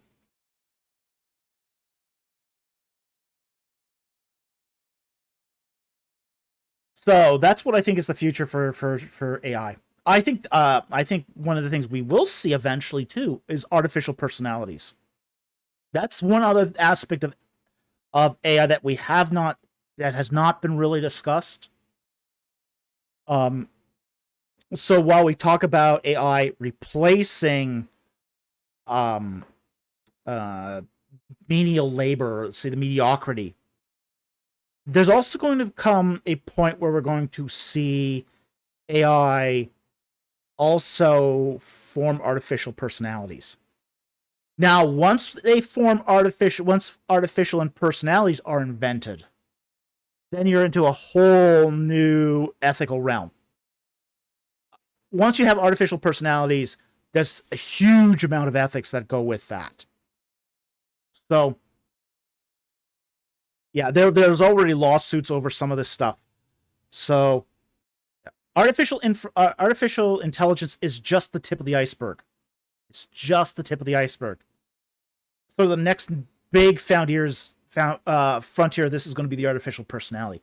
Once you got the artificial personality, then you've got a whole lot of questions that go with that.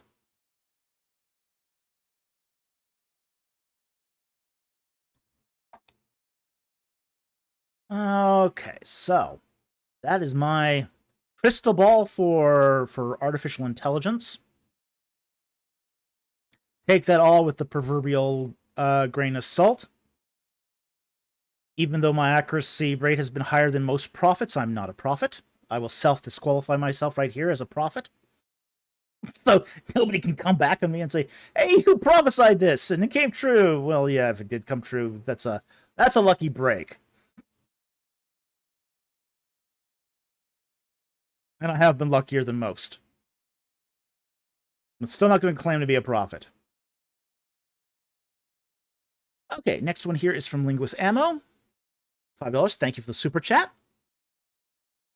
I recently read an argument in favor of Nimrod found in Genesis 10 is the same as Narmer. Don't see the connection since the meaning is debated. Wow. No, there's no no connection to this at all.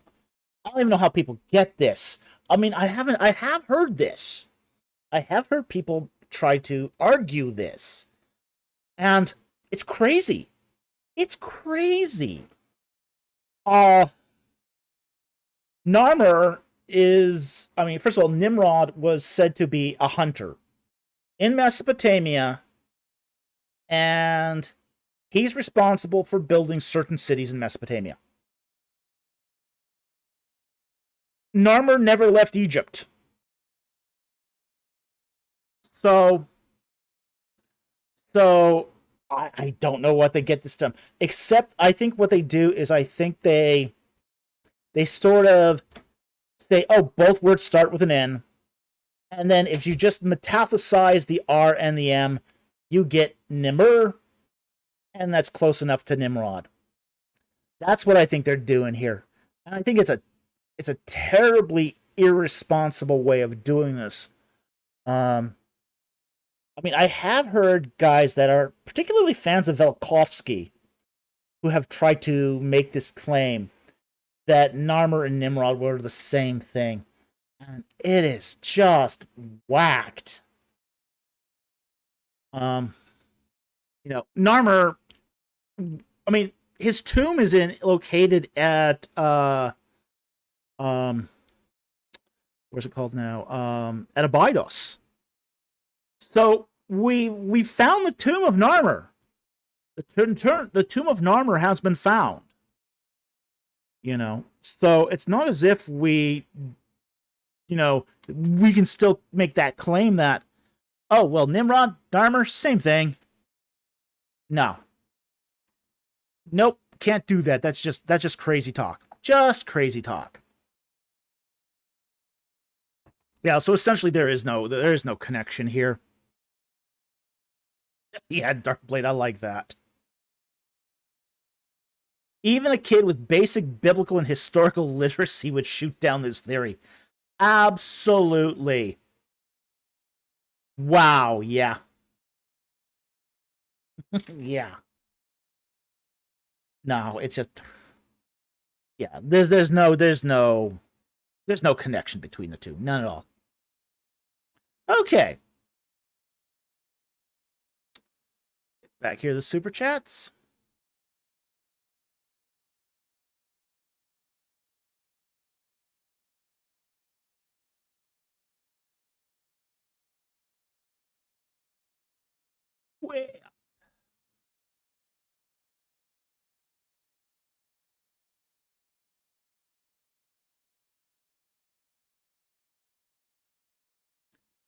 Okay, the next super chat here is from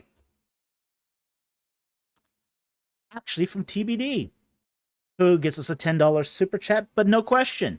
Well, thank you very much for the super chat. We appreciate the support of the channel.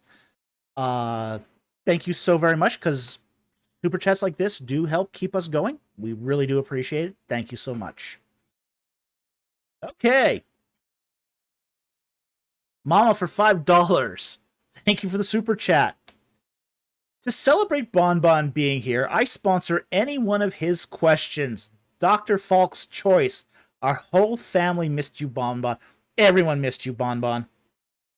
Everyone missed you. Okay. Now let's see. What's a good question here?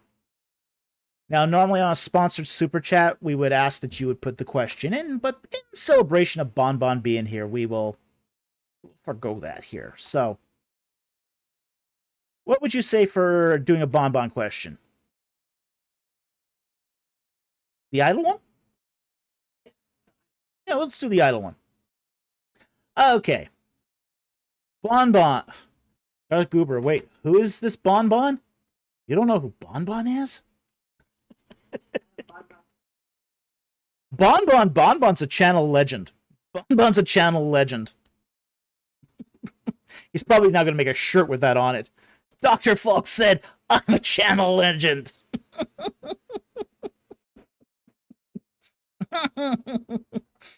Okay. Bonbon asks, if a god was stuck inside of a statue or idol, how could it help a common person whose house was away from the temple? How could it leave the idol and go heal a person? Okay. It's a great question. That's a Bonbon question. He asks these really, really great, interesting questions. Questions your typical question asker doesn't ask. So, he asks all these really interesting questions. So let's take this one apart. Now, one of the things you're going to have to deal with when you're talking about idols in the ancient world is it's not going to subscribe to the laws of non-contradiction. So you're going to have to be comfortable with the idea that things contradict themselves when you start talking about the metaphysics of gods. This is just something that's typical of gods in the ancient world. I'll give you an example first, and then we'll go into this. There was god of Amun-Ra at Karnak. Okay. There was also a god of Amun-Ra at Medina Habu. They're both Amun-Ra. They're both different gods. A god can only be at one place at one time.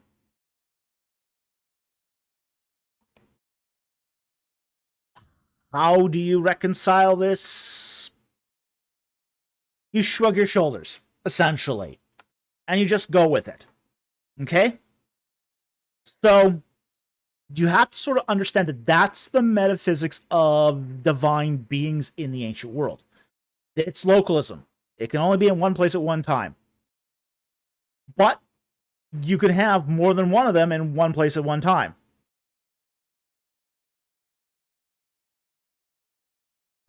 Okay? So, you're going to have a god that he's not stuck in an idol, but he's not going anywhere either because it's too cushy. Okay? But a piece of himself splits off and temporarily comes into your household idol to listen, to hear, to be the presence. He's going to be there in your household idol, and when he's there, and not somewhere else, but he's also there in the temple at Karnak. And Darkblade, two divine persons that are both Amun-Re? I don't know, just guessing. No, not two persons. No, the same Amun-Re. You're trying, Darkblade, you're thinking about this too logically. You can't think about this logically. That's a Western thought. Okay? It's a Western thought. So you can't think about this logically. But it just seems to be part of the metaphysics. So, yes, you're going to have Amun-Re in his temple at Karnak, and he's the absolute. I mean, there's no question. Everybody believed that the statue of Amun-Re in Karnak Temple is the real flesh and bone, gold and silver of the idol of Amun-Re. That's Amun-Re's presence. It's absolute presence. This is essence. Okay? And yet, he's got an absolute presence that's nowhere else at Medina Habu. And in the idol in your home.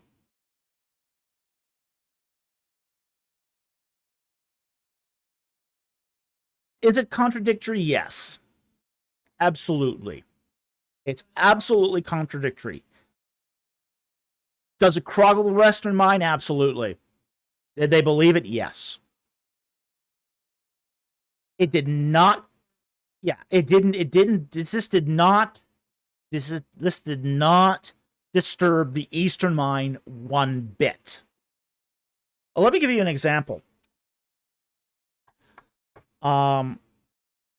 There is a relic called the left hand of Saint Luke. I think it's in one of the Coptic churches. It's a very famous relic. Okay. And my instructor, James Hoffmeyer, was in Cairo, and this kid runs up to him and tries to sell him a mummified left hand. And he says, Mister, want to buy the hand of St. Luke? And Hoffmeyer says, well, isn't this the hand of St. Luke in this church? And the kid doesn't miss a beat. He says, oh, this was the hand of St. Luke when he was a young man.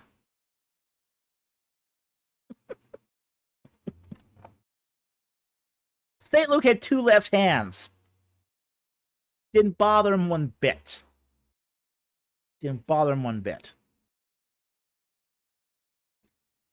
This is just how the Eastern mind thinks. So, Mechanique, this is why Herodotus thought Egypt was so fun. Yeah. That too. Definitely. In Japonis Rafi, he grew another one like Deadpool.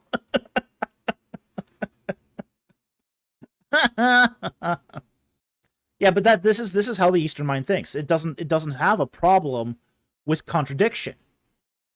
Things like physical contradiction doesn't bother the Eastern mind. This is just what gods do. Yeah, it's a different kind of logic. So, Alexis, triple-armed Luke would have been unstoppable. And a monster.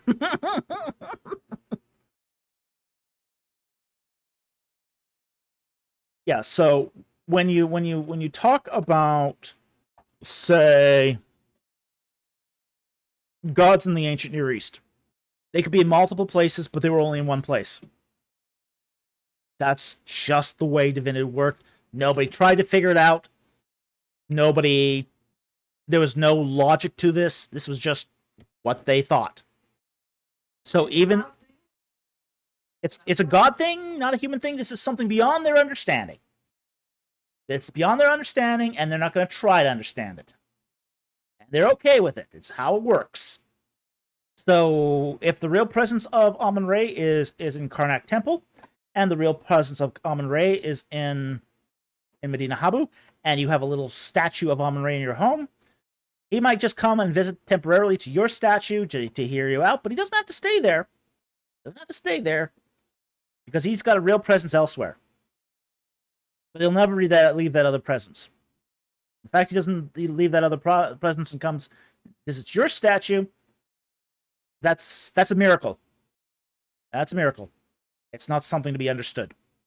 And that's the way Egyptian divine metaphysics work. Okay, so let's get back to the super chats here. So that's our bonbon question. Thank you, Mama, for sponsoring that. We appreciate that. And we will take the next one here. The next one here is from Vermin the Trash Rat for $1. Let's see if there's a question attached to that. There was. I just have to go find it.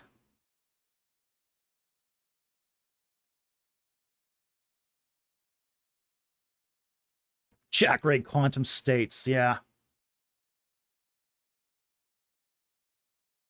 824, okay.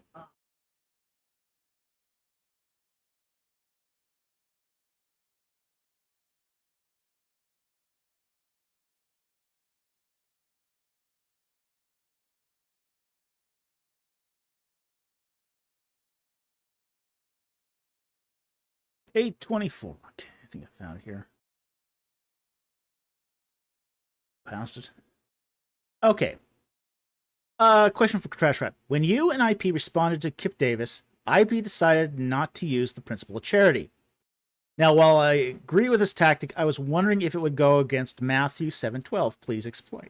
Thanks. All right. Let's pull up the Bible here. Matthew 7, verse 12. Okay. Now this is a discussion to the Pharisees who are questioning Christ here, and asking about, say, the goodness of the Father. Okay, or what man, verse 9, is there among you who, when his son shall ask for a loaf, will he give him a stone? Or if he shall ask for a fish, will he not give him a snake? If you then, being evil, know how to give good gifts to your children, how much more shall your Father who is in heaven give what is good to those who ask him? Therefore, however, you want people to treat you, so treat them, for this is the law of the prophets. Okay, now, this is what's called a maxim. Okay?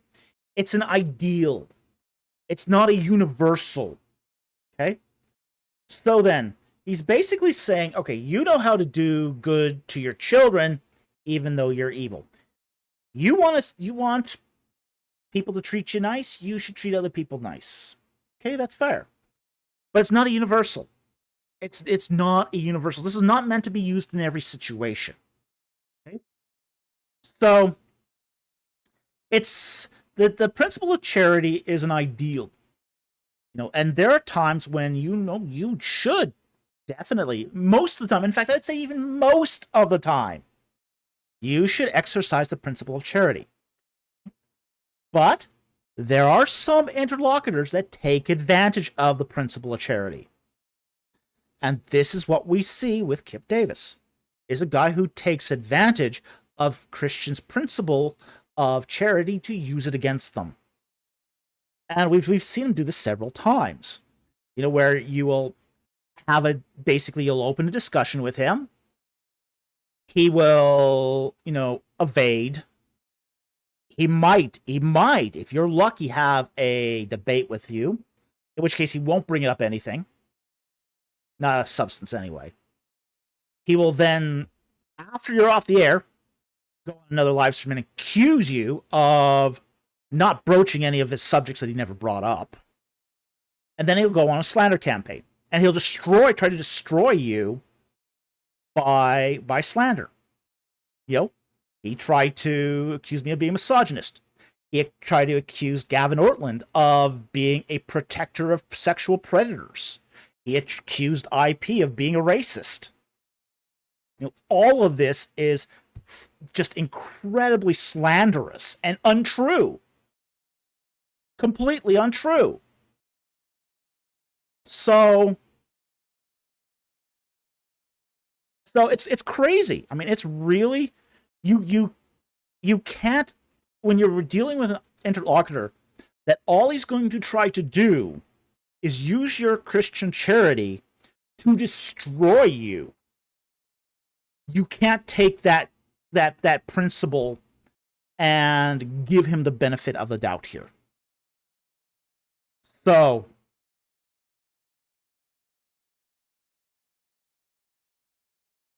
that's the reason we didn't use the principle of charity here, is because it's wasted.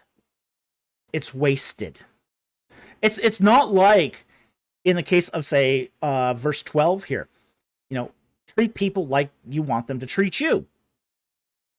There's no way Kip is going to treat you in anything other than the worst possible way, because he hates Christians that much.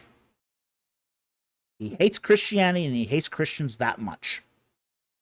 So that's why we didn't do it. That was a strategic choice, and I think that's a good choice to stand by. It's not a universal maxim. It's not meant to be used in every situation. So Matthew 7:12 should be treated as a ideal, a preferred approach, but it's not the only approach.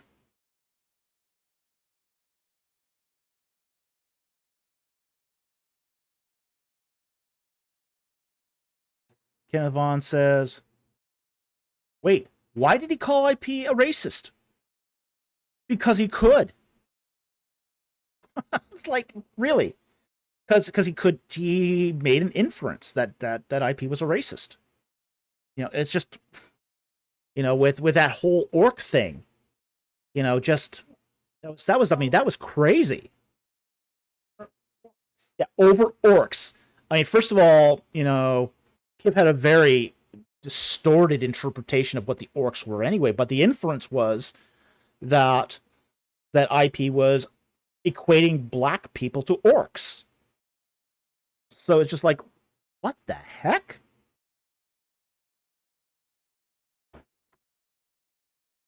It was terrible. It was irresponsible and really dishonest.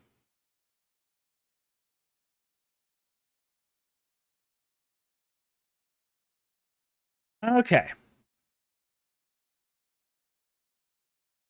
Yeah, followers of the shepherd. IP made an analogy that goblins were like humans, and he purposely misinterpreted. Yeah, exactly.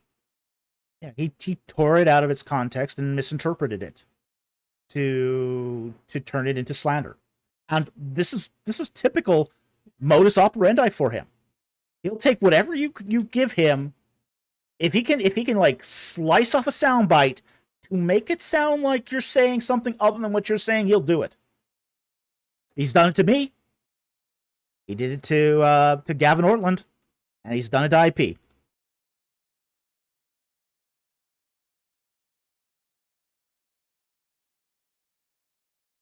Okay. Next super chat here is from Josh Colius for $10 Australian. Thank you for the super chat. Hi, Dr. Falk. Had a question on the Shasu and the origin of the name of Yahweh. Okay. Dr. Daniel Fleming, he is an Assyriologist, and he argues that Israel gets the name from the Shasu. A few people have argued this. There's a couple of issues here with this particular point of view. First of all, when we talk about the Shasu of Yahoo, and that's what we're talking about here, is the Sola and the Amara West inscriptions, where it talks about a Shasu of Yahoo. Now, the problem here is going to be that Israel and the Shasu of Yahoo have no direct connection. They don't even overlap in territories. So they might have a common source. Like, for example, if Yahoo is Yahweh, then it could be that there is somebody that they another people group perhaps, or religion in Midian that, say, the Shasu of Yahweh, Yahoo gets Yahweh from. And like in the same way, Moses got it from the same Midianite group. So that's possible. But there's not necessarily a direct connection between the Shasu of Yahweh and Israel. And that's an issue. Now, the second issue is that we're not really sure what the meaning of Yahoo is. The fact is that the tribes, it's mentioned in the list of other Shasu tribes, like the Shasu of Paes, the Shasu of Turabura. Now, those aren't theophoric names. So, if those aren't theophoric names, is Yahoo a theophoric name? Maybe, maybe not. The determinatives that we have for the Solib and the Amara West inscriptions don't have a god or goddess determinative after the name. So, and we do sometimes see this, where it's like, for example, Baal Zephon. When you see Baal Zephon in writing, there is a god determinative at the end of Zephon. Okay, so we know that Baal Zephon is a reference to a deity. We also see this actually in Pi-Hahiroth. The writing of Pi-Hahiroth has a goddess determinative at the end. So Pi-Hahiroth is actually a theophoric name. Now, we don't have that with the Shasu of Yahoo. So we're not sure. Now, the next problem is that Yahoo is Yahweh. It's a second tense of the copular verb. Which, what we mean there is that it's another form of the copular verb. So you have the regular Yahye, which is to be. But you also have Yahweh, which also means to be. It's a name, but it's also a verb. Now, second tenses are rare in Semitics. They're common in Egyptian, but they're rare in Semitics. But yet this does seem to be an example of a second tense. So then we've got, say, multiple interpretations for Yahoo. Okay. First of all, it could be Jehu, a name of a person. It could be Ahaya, or Ahayu, which is a name of another person that we find in Akkadian texts. It could also be Yahweh, or it could even be a place name. We don't know. So, I've never been dogmatic about this being Yahweh because there's too many open questions. There's too many open questions, and I think we really need to be careful here before we sort of assert that this is the origin of the name Yahweh. It could, there could be some tie to the name Yahweh. We're just not sure. And I think we have to be very, very careful here not to overstate our claims. And I think that's what Daniel Fleming does here, is he overstates the claim. So, I hope that helps. Thank you for the super chat. Very much appreciated. Okay, next one here is from Vermin the Trash Rat, who asks a member question. My pastor stated that the reason why the idea of the rapture came into the 1800s is because God decided to give a new revelation to Darby. Thoughts? Oh, no. No, no, no, no, no. Yeah, well, actually, to be honest, the revelation came to Darby through a girl. Through a young girl who had an ecstatic vision at a summer camp. It's not even Darby. It's through to Darby. You know, Darby's running this summer camp, and one of the girls has an ecstatic vision and sees a revelation, a new revelation. And Darby goes, great idea. But I think that everything that I have read on, say, the Rapture has not been the Rapture. It's been summary judgment. And Let me see if I can find it here. Take me a moment to look up here.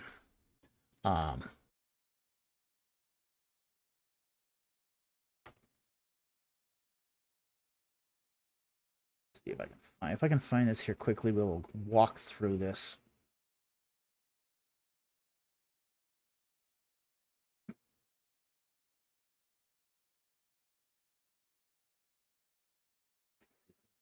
Find this.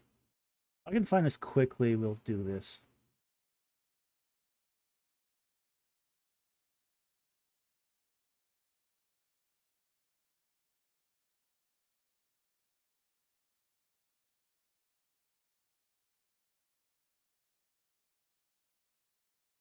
Maybe Matthew 24. Let's try Matthew 24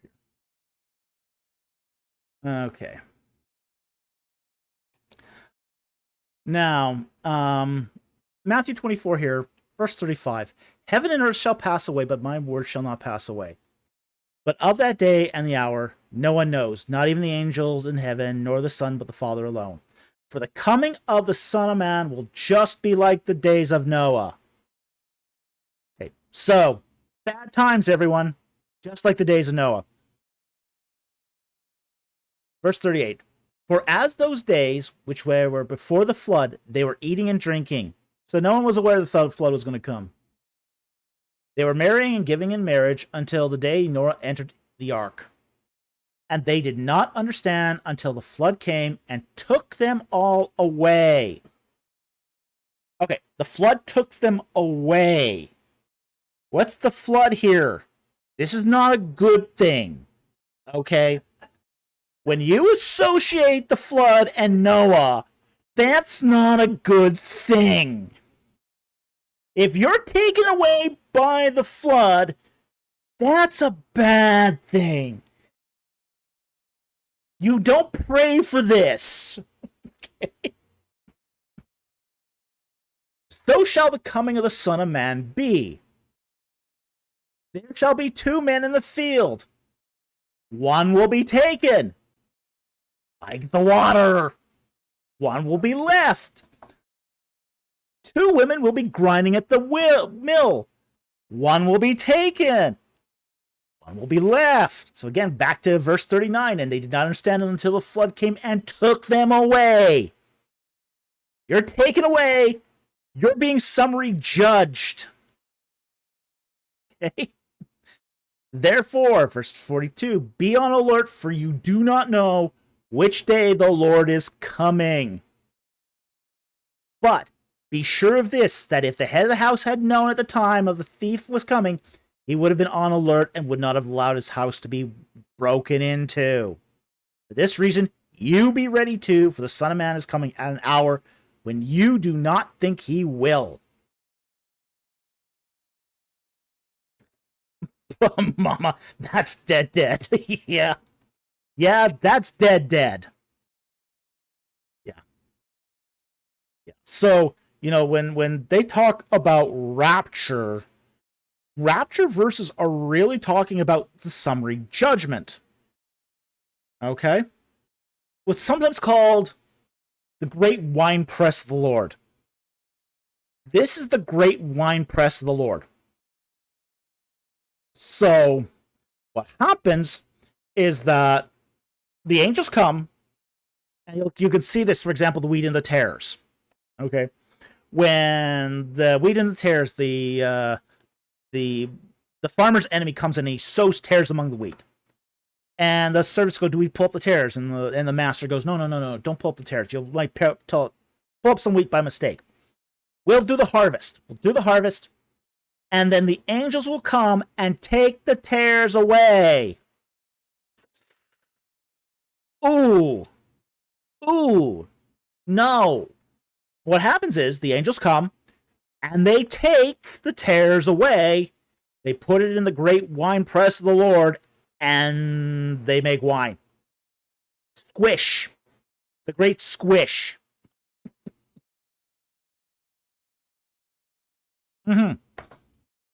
Yeah. So this is if you're caught up in the rapture, you're dead. You're not. This is not a good place to be. This is a terrible place to be. Um. Okay, so Andy Gun Wild asks, how did the ideas of pre-trib rapture become mainstream? It became mainstream because of two things. Essentially, Darby's dispensationalism, which was a very popular way to interpret the Bible through ages of grace. It was a very popular method of interpretation by, say, conservatives in North America in the early 20th century, and the Scofield Bible. Can't forget the Scofield Bible, 1906, I think, 1906, 1909.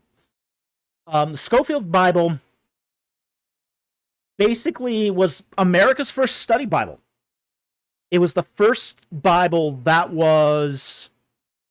had comments in it that sort of tried to provide some insights to various aspects of the Bible. Now, Scofield was not very critical about what he put into his study Bible. He was not aware of how popular it would be. It was a runaway. It had a lot of printings. It was a bestseller. The Scofield Bible was a bestseller. He took the King James and he added all this extra information that the Christian laity never had before. Like, it had copies of the Usher chronology. So he included the Usher chronology, which had been pretty much dead for a century at that point, but Scofield breathed new life into it. He also included teachings on the Rapture, dispensationalism, just about any terrible point of view he kind of like put into the Scofield Bible. So, yeah, there was seeds of Yek in there too. So, Scofield Bible really did a lot to promote this stuff. So that's how it became mainstream. It was really the Scofield Bible that popularized it. It was pretty niche. It was a very dispensationalism and the pre-trib rapture was very, very niche view prior to the Scofield Bible. Scofield Bible popularized everything it included. And that's because, again, it's America's first study Bible. Shows you the impact of study Bibles. Most people don't think that study Bibles have much influence. They can be incredibly influential. And Scofield is an excellent example of a study Bible that changed the direction of American Christianity.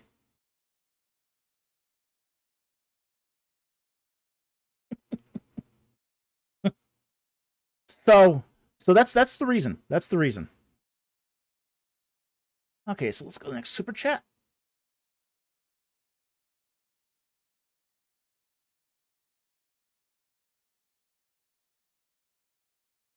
I'm gonna take that. Andy Gun Wild. It's crazy how a couple of guys could change Christianity in America to that extent. I know, but that's all it takes. Here's the thing.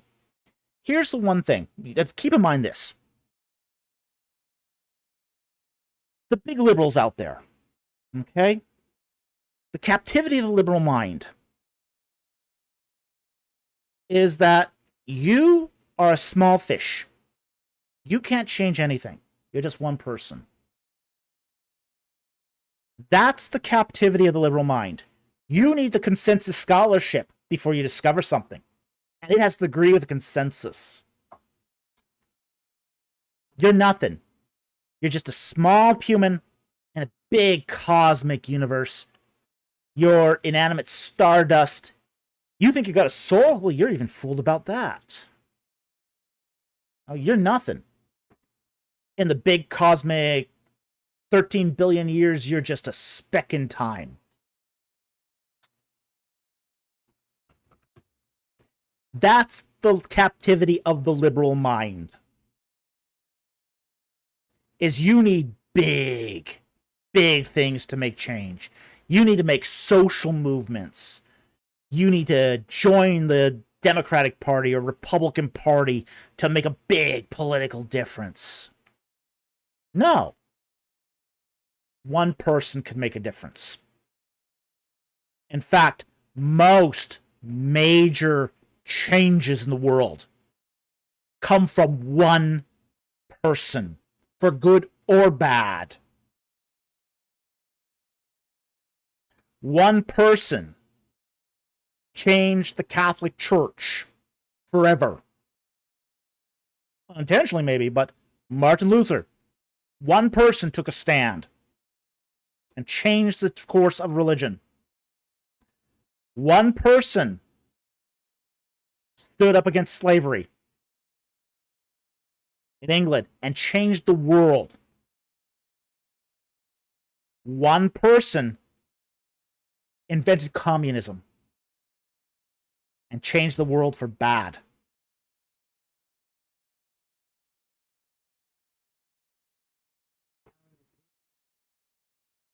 Yeah, Mao in his little red book, but it was Marx.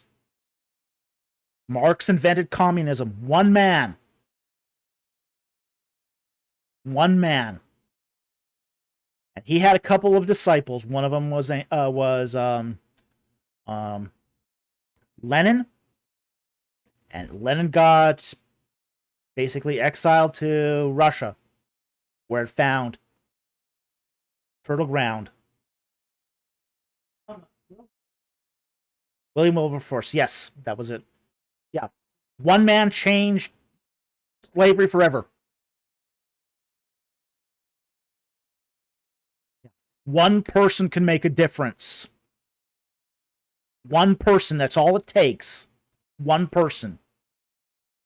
It only takes one person to make a stand and say, you will not cross this line. It's something that the liberal captivity can never understand. One person refused to move to the back of the bus.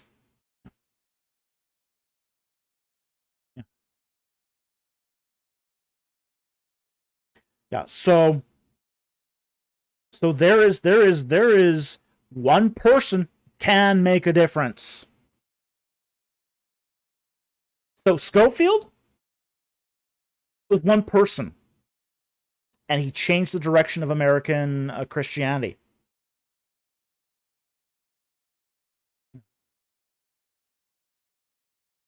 So this is why we encourage our listeners to take action.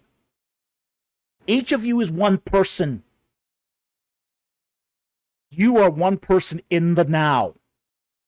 Now is the time for you to make your decisions on how you want this world to be. Even if it might not work out, at least one person made a stand.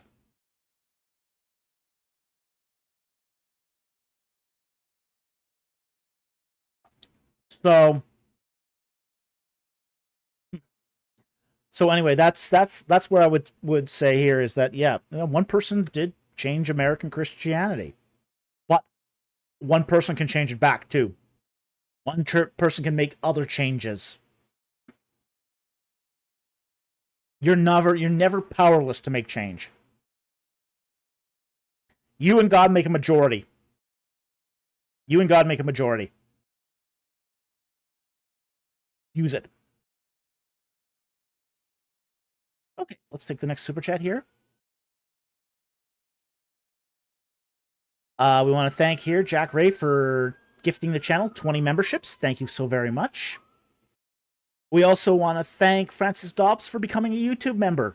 We very much appreciate it. It helps support the channel, so we are so grateful.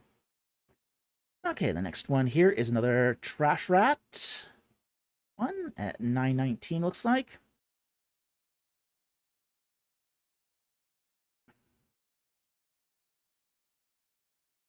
Zoom up.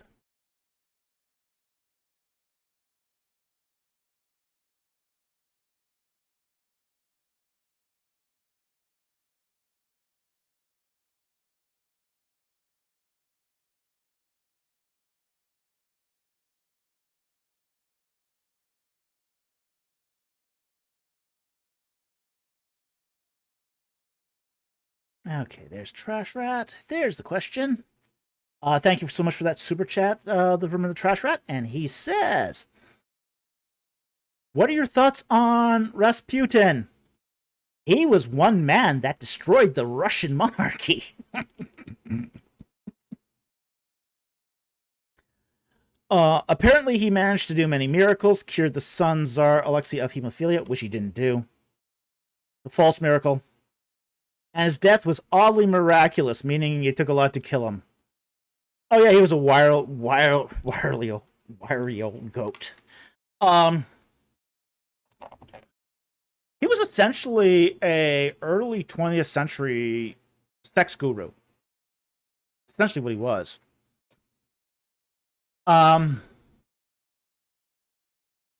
He had a hankering for royalty. And he was a self-styled monk. Okay. Now, he was never endorsed by the Orthodox Church. Even the Russian Orthodox Church never endorsed him. So, he was one of those self-styled monks who saw himself as a prophet, saw himself as a miracle worker. He was a guru to the Archduchess. Oh yeah, he had the ear of the royal family. The cure of Alexei was a fake. I mean, it was a fake. He was not cured of hemophilia, even though that rumor went around. And they tried to poison him. He didn't die of the poison. They tried to shoot him. He didn't die on the first bolt, so they shot him several times, smothered him, and threw him in the river. That was the end of him. Okay? Yeah, Jacare. Russia. And then it got worse. Yeah. Yeah. He was a distraction at a time when... He was a distraction to the royal family at a time when Russia was on the precipice of revolution. Okay. So... He... Yeah, it was a great song, but we won't go there. Boney M.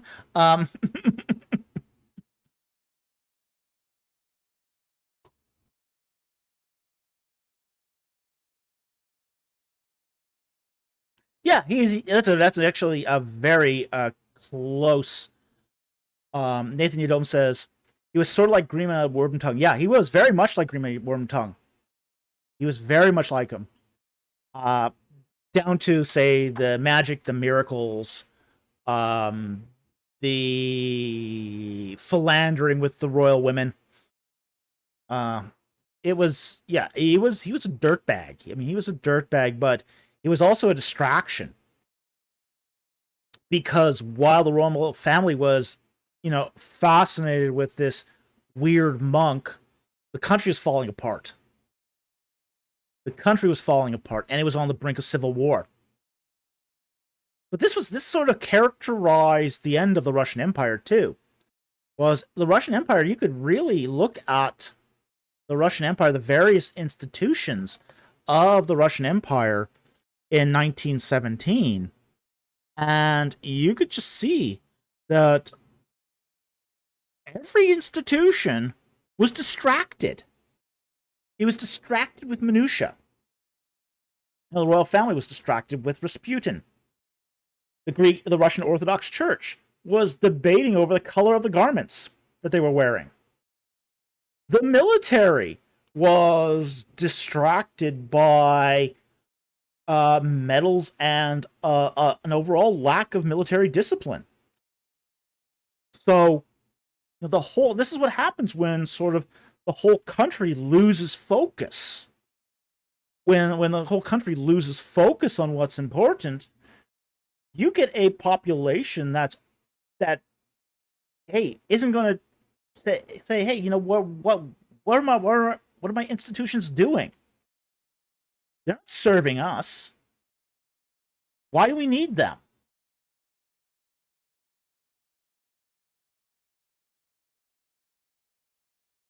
Darkblade, and also the lackluster performance in World War One. Yeah, well, yeah, that was a good part of it too. I mean, it wasn't just World War One though. It wasn't just World War One. It was also the Sino Japanese War. Okay, they lost to the Japanese, and the Japanese were not great. They were not great. I mean, they were really showing to be a weak, a paper tiger, a second-rate power. Ah, sounds familiar. Yeah. So, there was, when you lose to a barely industrialized Japan, yeah, that's not a good look. That's not a good look. That actually did more to hurt the reputation of Russia than the than World War One. I mean, everyone knew World War One was messy. Everyone knew that. Okay, but to lose to a second-rate power like Japan, that was second-rate at the time. Okay, okay. Japan was second-rate at the time. Yeah, losing to Japan today, okay, yeah, I get that. Losing to Japan back then, not so understandable.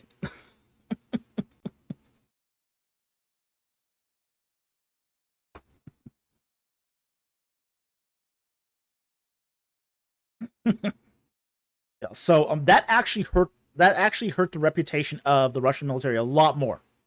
A lot more. So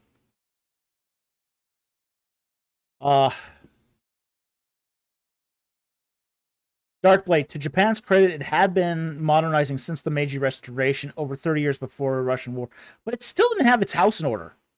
I mean, it still didn't have its house in order. There was still daimos in Japan that were sort of pulling strings on the industrialization, and it was trying to westernize desperately, but yeah, that did not, it wasn't a good look.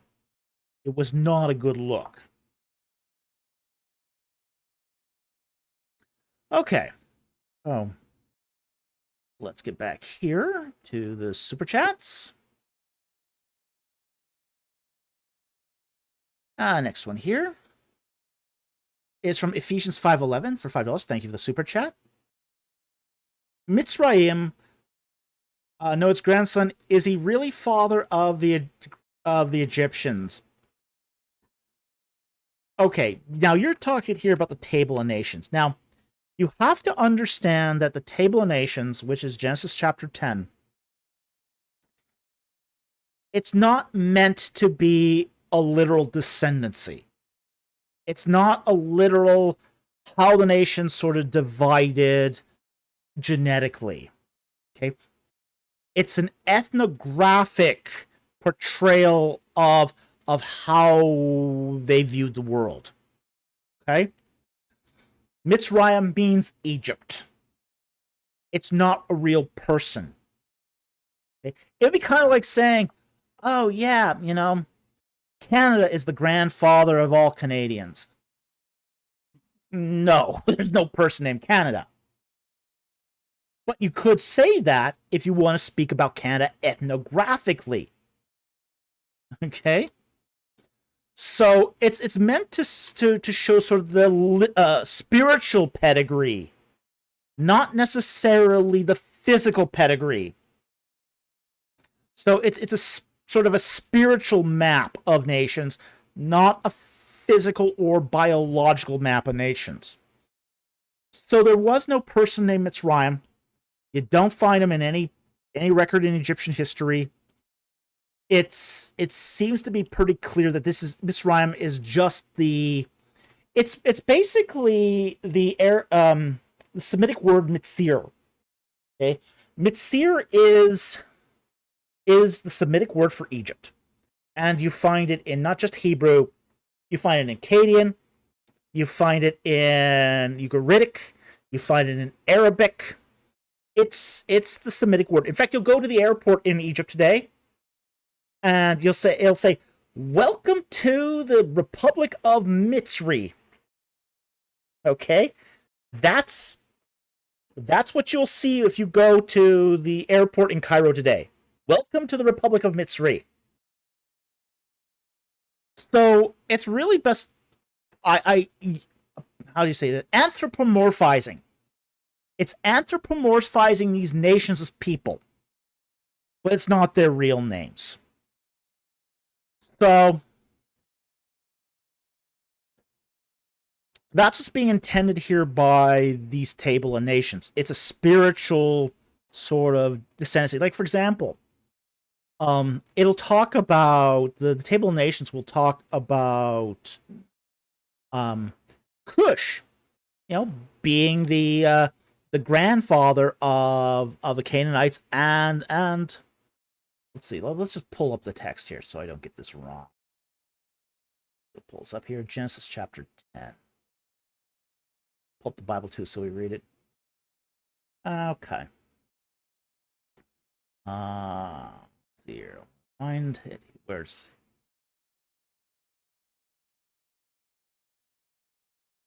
let's read.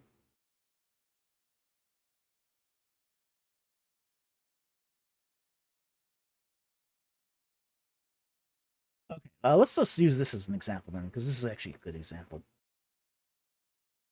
Oh, there it is. Okay.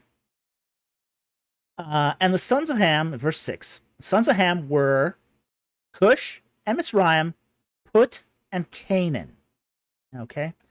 Now, these are meant to be, as I said, spiritual descendancies, not say biological ones.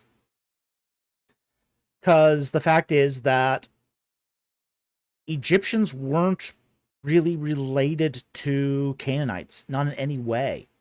We'll see this even further down here where it talks about the Amorites. Like, for example, and Canaan became the father. Okay, so this is the descendant of Ham.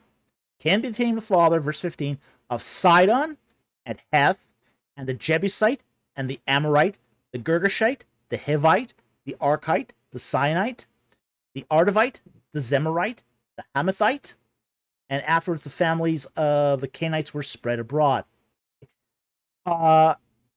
Strictly speaking, Amorites are not Canaanites.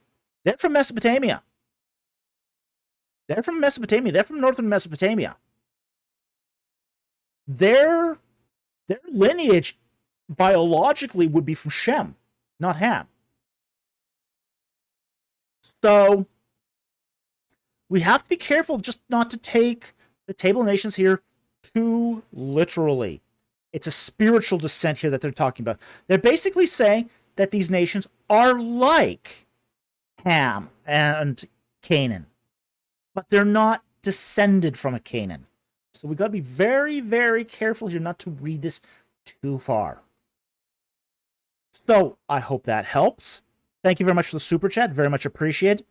But as far as we can tell, Mitzrayim, which is just the dual for Mitzri, is not a real person as such.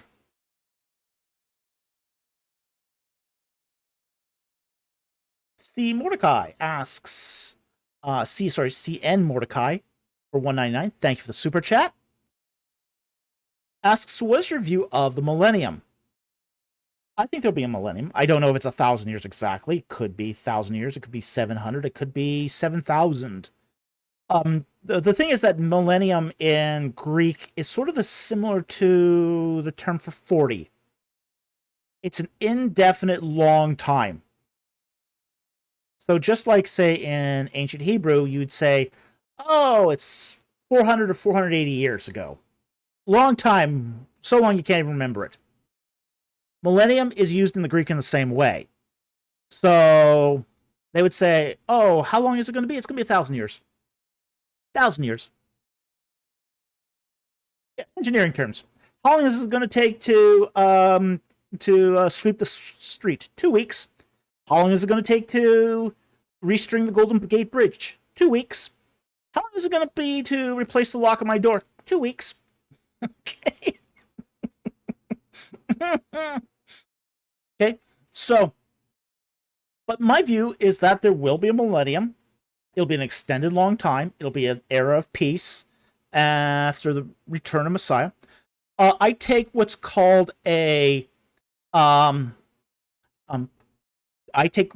prehistoric, sorry, not prehistoric, a historic premillennial position. Okay, so I believe that there will be a tribulation. I do believe that there will be a second coming, and that after that second coming will be a millennium of peace. So that's my view on the millennium, is that, and it fits more with what we would find among, say, the early church fathers. They would have this view, typically. Okay? So that's my view. It's a historical premillennial view. And Vermin Trasrat asks, what are your thoughts on postmillennialism? I have never been in favor of postmillennialism myself because of the implications of it. Now, I think I totally respect people who take this view. I think it's an acceptable view within the pale of orthodoxy. Look, I think most, with only the exception of full preterism, almost every view of eschatology is an acceptable view within Christian thought. Okay? So, I very much am fine with most views on eschatology. And at that point, it's just more or less, well, we can't be sure, but we will treat each other nicely as a result. As I said, the only view of eschatology that's full-on heretical is the full preterist view. Even partial preterism is okay. But full preterism, yeah, that's bad stuff. Okay. But postmillennialism is the idea that Christianity and society has to grow and improve and get ever better, and only once it gets to a certain level of maximal improvement, then the earth will be ready for Christ's return. It's not a heretical view. I don't think it's terribly realistic, though, either. Especially since we are told that that the signs of the end are going to be, it's going to be like the days of Noah. And there will be an apostasy that takes place before the revealing of the son of perdition. Okay? It doesn't seem to be very much in favor of postmillennialism. Now, postmillennialism used to be the dominant view in the late 19th century. It was very, very dominant view. In fact, if there was any eschatological view that was really up there, in the late 19th century, it was postmillennial. Everyone thought, almost everybody who believed in eschatology thought postmillennialism was it. And it was sort of this malaise that happened over society saying, oh, we're just getting so moral, so good, we've abolished slavery, we're doing great. Yeah, fantastic. We're good people, we're bringing the light to the world, we're getting missionaries everywhere. Fantastic! Then World War I. Okay, this is just a temporary setback. No problem. Yeah, we'll fix this World War thing, and it'll be okay. We'll be back to making the world a better place, and it'll be better than before. World War II. Okay, not so good. Most people now kind of, rejected that post-millennial view, but we've got some few holdouts. The Korean War, Vietnam, Laos,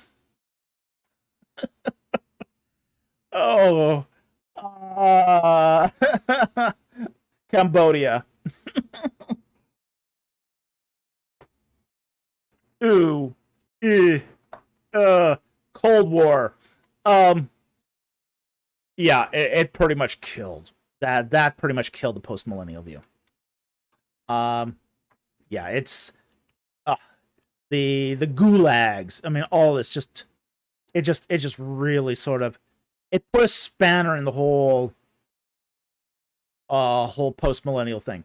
So again, I respect people who hold the post-millennial view, but they're at the point where they're having to start from scratch again. And that's okay. That's fine. If they want to hold that view, if that's the view they want to hold, I think that's respectable. Don't have any problem with people holding that view. I just don't think it's very realistic. I don't think it works well with the idea of total depravity.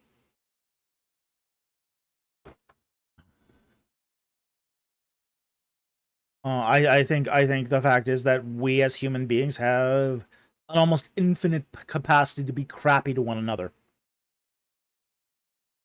And that's just the reality of the human nature, is that we have this incredible capacity to be incredibly garbage to one another. Yeah. So, yeah, Mama says, when clearly the law of entropy is prevailing in humanity. Yeah, it does. It does prevail in humanity. And even though the law of entropy is often misunderstood, and I'll be fine with that, because if we want to get into the chemistry of that, that's fine. But there is something to this, which is that humans do tend to... Every human has a war criminal inside of them that's just waiting to get out. And it's just part of the human condition. So... Whoa. So anyway, I hope that covered that. So that was my view of the Millennium. Thank you very much for the question. Very much appreciate it. Francis Dobbs for $5. This is an interesting question. Will we baptize artificial personalities? That is actually a very interesting question. If they are morally culpable, if they have the morality and can make, if they're self-aware, if they have moral thought and moral reflection, do they then have a soul, even if it's an electronic soul? If they have an electronic soul, that's something that the divine might see as worth preserving. There's nothing saying that God only preserves biological beings. We've just assumed it. We have assumed that God only preserves the souls of biological beings. But there's nothing in the Bible that says that God is limited to preserving the souls of biologicals alone. If a mechanical device is sufficiently sophisticated enough to have an artificial personality, to have real consciousness, to have real moral reflection, and be able to make moral choices and decisions, and grow. This is the grow of the spirit. Then there's nothing saying that God can't preserve that soul. In which case, then it's might be feasible, might be something where we have to consider. I mean, if they're fallen, if they're able to sin, then yes, if they have that moral choice where they can sin and can do evil, if they have moral choice, then we might have to baptize them. They might have to need a redeemer, as it were. So,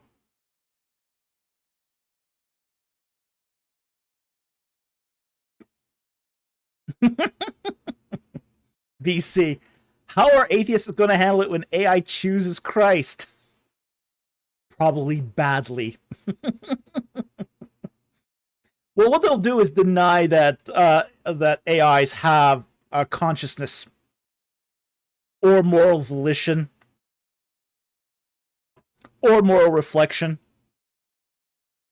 You can't see moral reflection or consciousness, therefore it doesn't exist.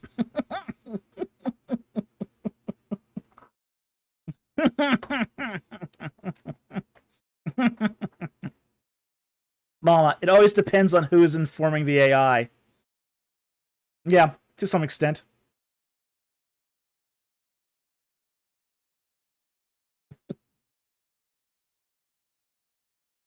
Darkblade, artificial personality after being baptized.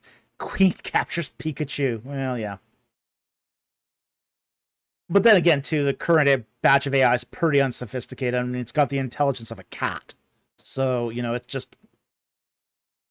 But it's not going to stay that way. It's not going to stay that way. And that's something we need to prepare for. Honest Try says, will Android priests baptize electric sheep? There's a good question. You know, that's the whole what's his name now? The guy who wrote the Blade Runner novel. Do robots dream of electric sheep? It's a good question. If they dream of electric sheep, do they have consciousness? Do they have volition? Do they have a moral compass? Can they grow spiritually? If they can do all those things, then they have something that might be worth preserving into the next life.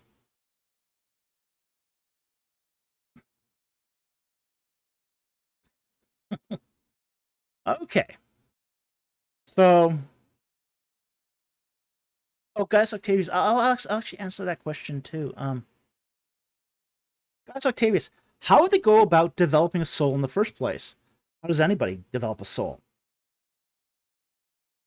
You know, you grow, you mature, you make moral decisions.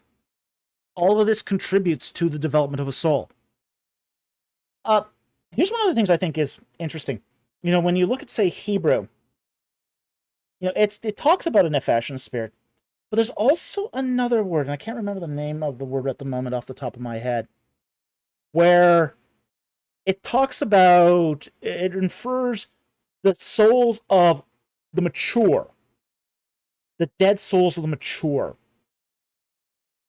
And it's a different word, and I can't remember what it is off the top of my head. So Hebrew does seem to have this dichotomy between just being a spirit and being a mature spirit. An old spirit. Not in the reincarnation sense, but in the sense that you've lived a life. You've lived a life, you've matured, you have experience, like Samuel's spirit. He comes up from the grave and he says, Saul, why have you disturbed my sleep? Why have you disturbed me? You know, Samuel is not coming up like a newborn. He's not a newborn infant spirit, not knowing anything. He's coming up knowing, hey, Saul, why'd you do this? What's wrong with you? You know, this is an example of a mature soul. You know, humans develop this.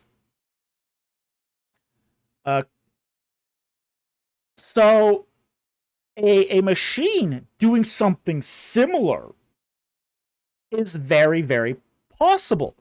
Maybe not plausible, but it's possible. Especially if, say, what you're talking about here is uncollapsed waveform.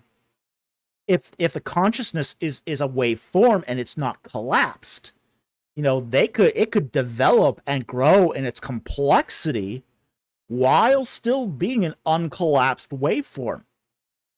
And that would be a kind of maturity of a soul within a mechanical framework. Mama asks, could AI become a spirit critter? Yeah, it could become a spirit critter. It wouldn't be a very powerful spirit critter, though. Okay, so let's be careful here when we talk about spirit critters, because there's some spirit critters well, for those who are just new to the channel here, a spirit creator is what we call any sort of spiritual being. So this becomes channel slang here. So yeah, it's a created being, thus it's a critter. So an angel would be a spirit critter, a seraphim would be a spirit critter, a demon would be a spirit critter, a primordial god would be a spirit critter, a watcher would be a spirit critter, principalities and powers would be spirit critters. Humans, the dead souls of humans, would be spirit critters. Okay, so there's a potentiality here for an AI to become a spirit critter. Again, if it develops those sort of same characteristics. Those characteristics, again, being self-consciousness, self-reflection, moral volition, if it develops those, and spiritual growth. If it develops all of those aspects, then it could potentially become a spirit critter. Now, probably not a powerful spirit critter because it wasn't made as a spirit critter. So it's never going to be like a demon or an angel or anything like that. It would be a ChatGPT spirit critter. Or a ChatGPT spirit critter.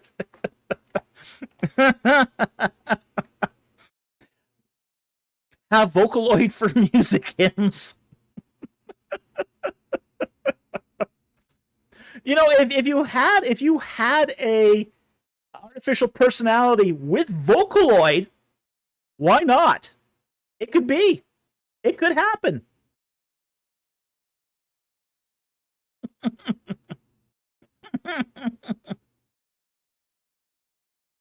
Oh, Milo. Milo says here, I know I said I would leave, but if you don't get a real-life Digimon in the next 5 years, I'm going to be so angry. Stop using AI to make fake art and books and use it to bring those critters to life.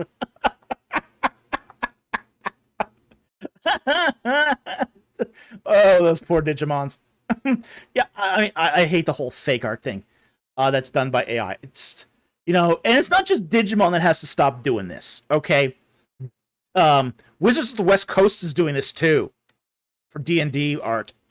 You know, it's like, no, stop using AI art. Okay, it looks terrible. It looks cheap. It's mediocre art.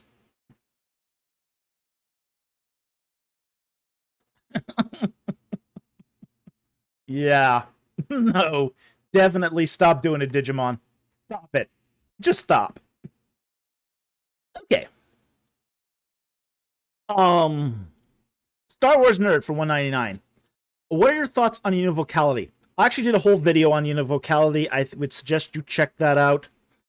My thoughts on univocality is, in some ways, it's the antithesis of canonicity. Okay? Univocality is essentially the idea that one writer has one voice in one passage or text. Okay? Now, the problem with univocality is you can start playing games with univocality. You can say that Mark has a single voice, and then use that voice to say, well, anything that Mark says is going to be against Matthew, it's going to be against Luke, it's going to be against John. So what you're going to get is squabbling univocalities between texts. This is the problem with univocality, is it becomes misused in this way. I've even seen this used once or twice within texts, within paragraphs, or from between chapters of the same book, where, oh, well, the voice of this text here is different than the voice of this text, so that other text is wrong. So I think that it sort of, and violates the different sort of principle, which is the one of canonicity. Basically, canonicity says that there's an arc to which all the biblical writers are contributing to and are aware of and are basically doing it as an additive sort of. They're all saying yes and instead of no but. So anyway, I would encourage you to watch that video on univocality, and that'll give you a greater sense of why I sort of dislike it as a principle, because I think it's a very divisive principle. Okay. Yeah, I know.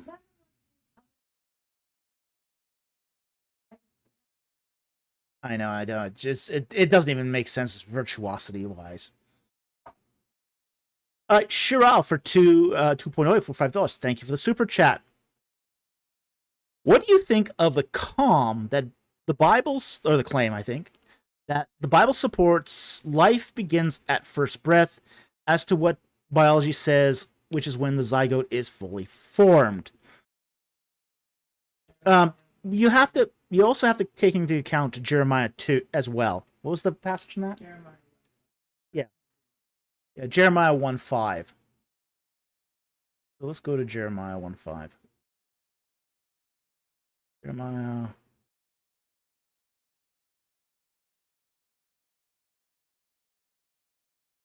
Yeah. Jeremiah 1:5. Before I formed you in the womb, I knew you. And before you were born, I consecrated you. I have approached you, a prophet to the nations. Now, there's also John the Baptist. We have to remember, too, that, say, before John the Baptist was born, he leapt in his mother's womb when Mary came by, also carrying the Messiah in her womb. So, there's a sense that there's a life that begins before the first breath. So, the Bible doesn't strictly support the idea that life begins at first breath. And we also have to understand, even for a child in the womb, is getting their first breaths from their mother. They're getting oxygen. They're getting oxygen from the mother. It's the mother who's breathing. And the mother that gives the life in the womb oxygen. So it's one of those things that it's, and Alexis makes a good point. It only mentions that with Adam. Yeah. That's a good point as well. Yeah. So I think we have to be very careful here not to sort of overread some of these passages, because there's a lot of contradictory passages as well that sort of point to the contrary here. So as long as we're careful here, so again, we don't want to make an overstated here. I know there's a lot of people who are very big on the whole, well, it's only alive if it breathes. And there's, yeah. Well, I have even seen young Earth creationists use this argument. Yeah. I saw, like, for example, they will sometimes say, well, snails aren't really alive because they don't breathe. Jellyfish aren't really alive because they don't breathe. There's a species of fish, like, for example, they'll say, well, if it doesn't have, because life is in the blood. Life is in the blood. If it doesn't have blood, red blood cells, and if it doesn't breathe, it's not alive. Well, there's a species of fish in Antarctica that doesn't have gills and doesn't have red blood cells. It's still alive. Snails think it's alive, yeah. Yeah. Octopuses don't have red blood cells. Yeah, they're alive and they're smart. Yeah. Yeah, octopuses are scary smart. Smarter than a chat GPT.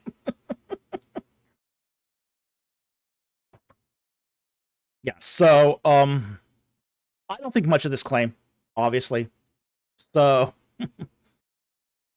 yeah, jellyfishes don't have hearts or brains, so maybe that one is debatable.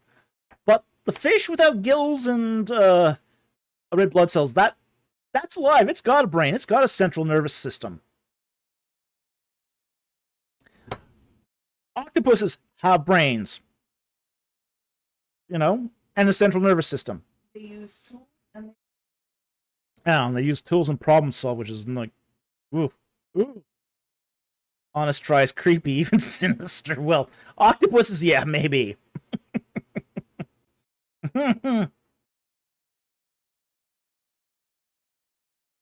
Bible exegete, is making fun of ChatGPT the new lore? Well, definitely making fun of Chad GPT is new lore. Ooh. Well, that was funny. Honest tries. Crazy how smart octos are while only living such a short lifespan. The females can live a long time. It's only the males that die like within 2 years. There are female octopuses that can live up to 20 years. So, yeah, the females can live a long time.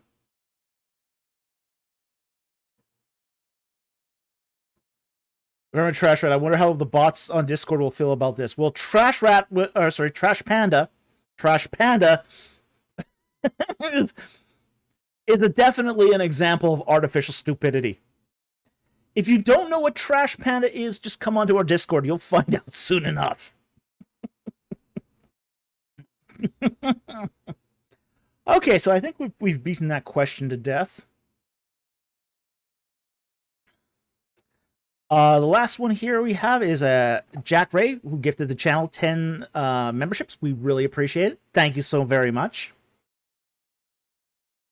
Okay, so now we're on to, it's a little past 11. We're now on to some non-super chats. So what do we got? A lot of non-super chats. Awesome. Glad to hear it. Doesn't matter to me.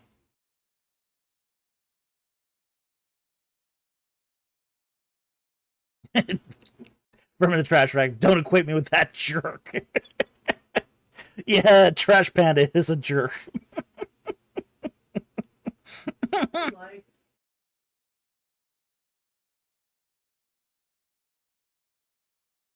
Okay, 608. Are there any?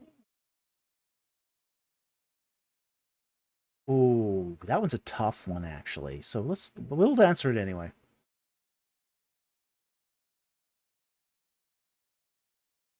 Go back to 608 here.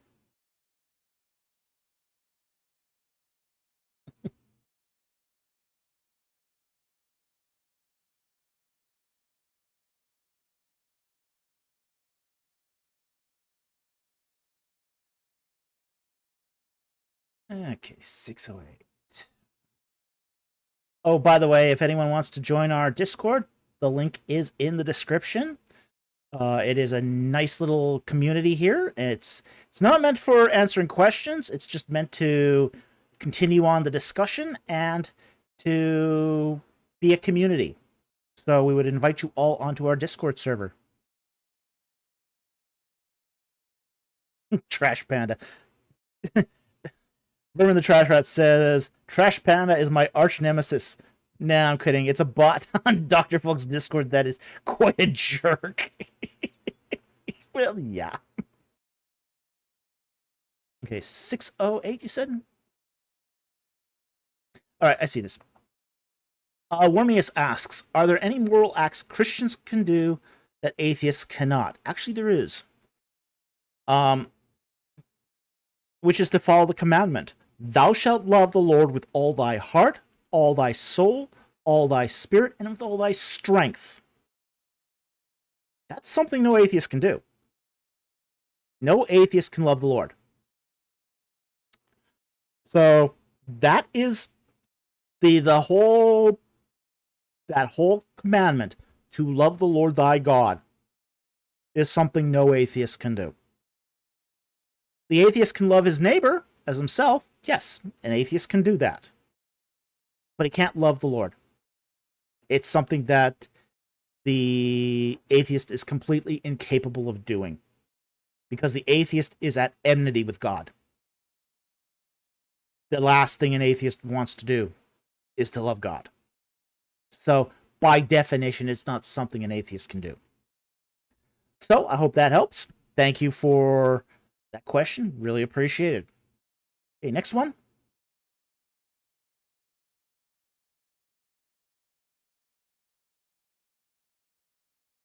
$8.15.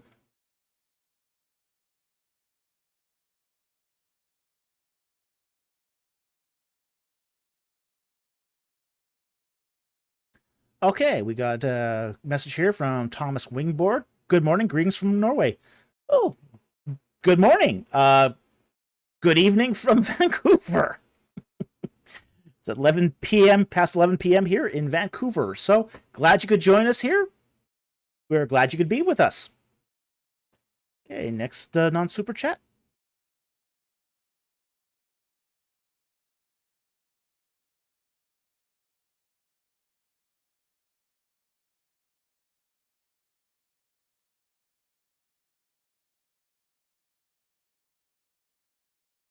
$8.27, okay.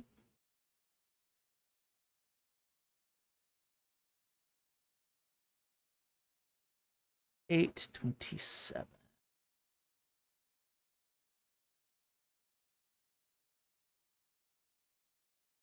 Okay, let me just need to do a quick check of something here.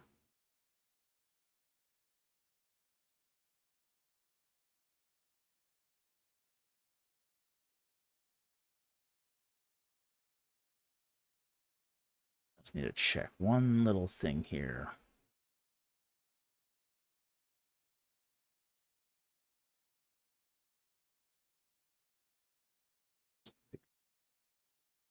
Okay, I can see where it is. Okay. All right, the question here is from Rocha12345. Dr. David Falk, how did Egyptian rule in the Timna Valley work so that the Israelites could pass through there without being caught? Okay, now, the Timna Valley is just on the northern tip of the Gulf of Aqaba. So it's really far south. Now, when the Israelites start doing their wanderings, they're going to go up to the Kadesh Barnea, which is very close to the Gaza Strip. Okay? But when they come past Edom and Moab, they're going to be too far north to really come in contact with the Timna Valley. We also know that the Timna Valley, the mining operation at Timna, was mostly run by Canaanites. So there were some Egyptian administrators there, but it really also wasn't a garrison. So it wasn't a military installation. It was really a mining operation. We still see mining operations like this at Sarabit al-Qadam. Now, at Sarabit al-Qadam, you have administrators, scribes mostly, who basically record the material, do the paperwork, make sure everyone's kept on track doing the mining. But there was only a handful of guards. I mean, it's not a big military installation. And Timna seems to be something similar, which is it's a place of copper production. So they're producing copper there, but it's not something it's not a military installation. So it really would not have affected the Israelites passing by, especially as far north as they were going, in any meaningful way. So it's just one of those things where it just doesn't matter. Like for example, they also passed the Israelites passed by Serabit al-Khadim. It's the same deal. They're passing by Serabit al-Khadim, and Serabit al-Khadim is a mining operation. It's a mining operation for copper ore and for turquoise. Again, there's not many soldiers going to be at Serabit al-Khadim. Again, what the few that are there is just to sort of watch that nobody's stealing anything. Yeah, it's more for tool protection. It's basically protecting the use of tools and making sure no one steals the good stuff.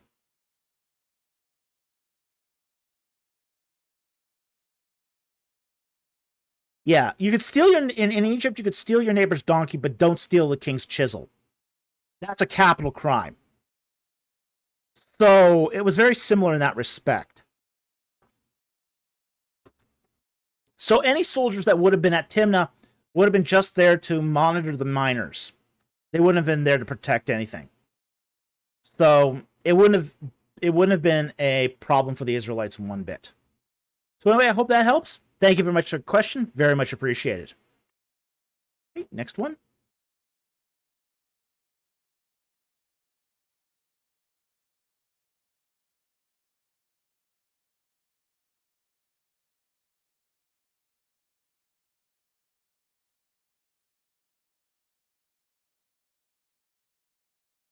Yeah, I'll pass that one.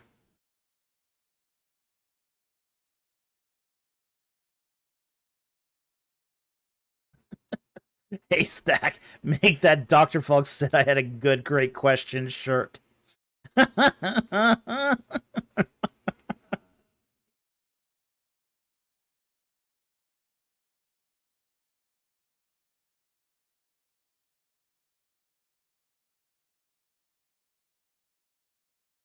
Oh, okay.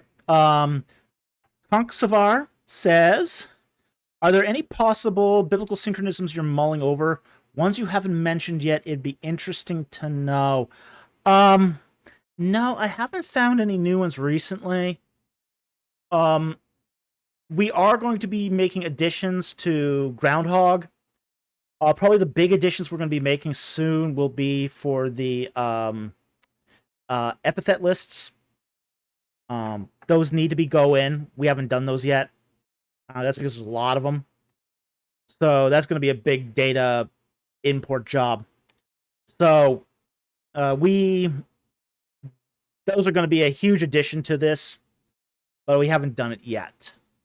So that's probably the big synchronisms that we're going to be doing. So it's not going to radically change anything, but it will shore up some of the dating in Mesopotamia. So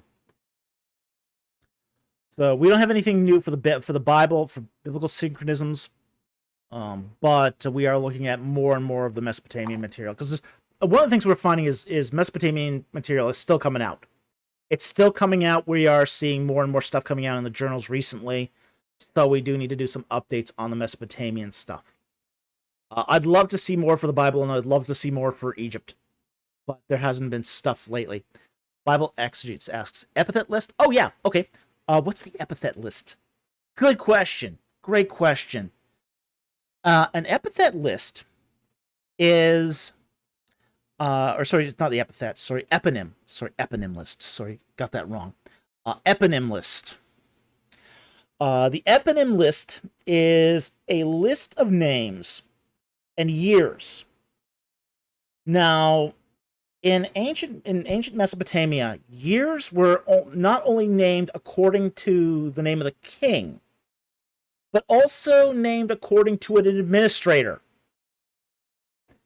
And every administrator there's an administrator that is assigned a year. So you get this sort of confirmation of years. Like, for example, you'll get documents that talk about such and such a year according to the eponym list. So it's a way of sort of confirmation dating. So a document might have name the year of the king plus the eponym year. So it's a very important piece of corroborative evidence. It's not perfect. Sometimes the documents will only have one or the other. But it is very useful and very helpful. So that's something that does need to go into Groundhog that we haven't done yet.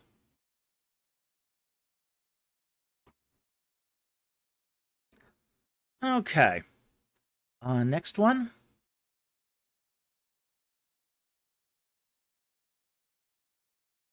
Third.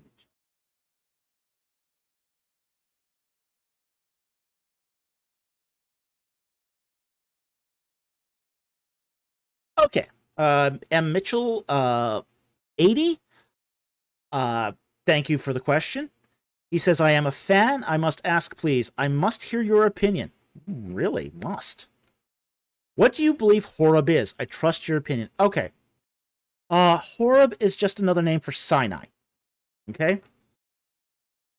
So whether you're talking about Horeb being, say, the region of Sinai, or whether you're talking about Mount Horeb being Mount Sinai, it's just another term for Sinai. Okay? Now, the question is, that's the billion-dollar question is always going to be, where is Mount Sinai? Because we don't know for sure. We know it is in the Sinai Peninsula. That much we're sure of. We know it is going to be southeast of the Reed Sea, which is in the Pelusiac estuary. But the problem here is going to be that there's so many mountains in the middle of Sinai, we don't know which one it is. That's going to be the issue. So there's a lot of potential candidates for Mount Sinai just in the Sinai Peninsula. There's like 8 potential candidates for Mount Sinai just inside the Sinai Peninsula. And this is not even including the fringe theories like Jebel al-Lawz. Jebel al-Lawz is a fringe theory. It doesn't fit any of the data. We shouldn't even be considering it as a possibility. But just within the Sinai Peninsula, there are 8 mountains it could be. So we don't know which one it is. No one has done archaeological surveys of the area, so we can't say for sure. And it's quite remarkable that nobody has done excavations of the area. No one has even done an excavation of St. Catherine's. I mean, you would think that somebody would at least dig a trench on the outskirts of St. Catherine's just to see if they turn up something. No one's done that. No one's done that. So, there's going to be Alexis.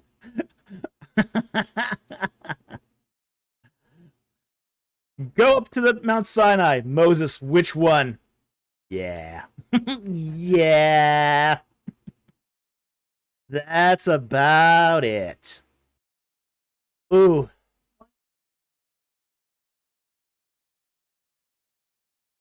Well, yeah, we don't know which one. Oh, yeah. Ooh.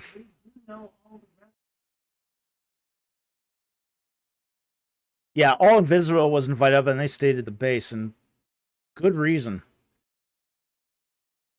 Yeah, they had a good reason to stay away. So, yeah, we're just not going to know where Mount Sinai is. We just don't have enough information. We have enough information to know it's in the Sinai. We have nothing beyond that. Yeah, Alexis, Mesa Mountains. Yeah, that's not unfair. It is a Mesa Mountain. It's a mountain range. Well, it's going to keep you guessing. It's going to keep you guessing. Yeah, it's going to keep you guessing for forever until somebody just goes there and goes mountain to mountain digging. So, no, and it's hot. It's over like 100 degrees in Sinai there. Yeah, hence it hasn't been dug. No one wants to put themselves through that. Okay. Next one.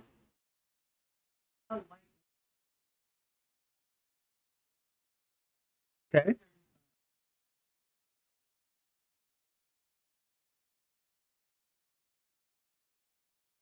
That's way too broad. All right, I'll take it though. What is it? 835? You would throw me that at me. Okay. Dark Uber says general thoughts on open theism, theistic determinism, compatibilism, and any advice on wrestling and with figuring out which is true and is slightly stressed about it. Oh boy. This is way too broad. Okay. this is one of those, well, explain the whole history of Christianity, Christian theology, and the angst of the dark places of the soul. Oh boy. Way too broad, man. Way too broad. Um, yeah, you're not gonna get an answer here. It's just way too broad. Um, Basically, I wouldn't stress out about this. I mean, all the whole question of soteriology. Okay, open theism, I would junk that. That's sort of not a serious consideration in all this. Theistic determinism and compatibilism. You're going to get into the whole sort of issue of primary and secondary causes, and everything that's involved in that. As far as somebody wrestling with it, just read broadly. Read all the options. Read a bit of Calvinism. Old Calvinism. Don't read the new stuff. The new stuff, a lot of that new, the neo Calvinism, a lot of that is just fatalism. But read Calvin. Read Calvin. Read Arminius. Read what was his name now? Oh, can't remember the other one. There's another option too. The one that does middle knowledge. I can't remember his name off the top of his head. Um, yeah, the middle knowledge guy. Molinism. Thank you, Blue Dog. Molinus. Read Molinus. Yeah, that's. No, I don't want to show him. I just need Molinus. So read Molina. Okay, they're all good reads. They're all good reads. And then decide which one is more compelling. If Arminius is more compelling, go with him. If Calvin's more compelling, go with him. If Molina's more compelling, go with him. Don't stress it out. Soteriology is not something we sort of live and die by. Okay? All three of those are acceptable within the pale of Christian orthodoxy, and determine it for yourself. Okay? But here's one of the things I think it's fun to read. I hear this often. And I hear it on both sides. So I'm not going to pick on one side specifically. But I sometimes hear these guys. I was actually in an elevator. And I heard this, one of these biblical studies, one of these theology professors. This is at the Evangelical Theological Society. He starts going, I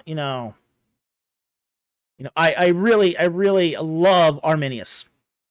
And he says to the student, have you read Arminius? And he goes, well, no.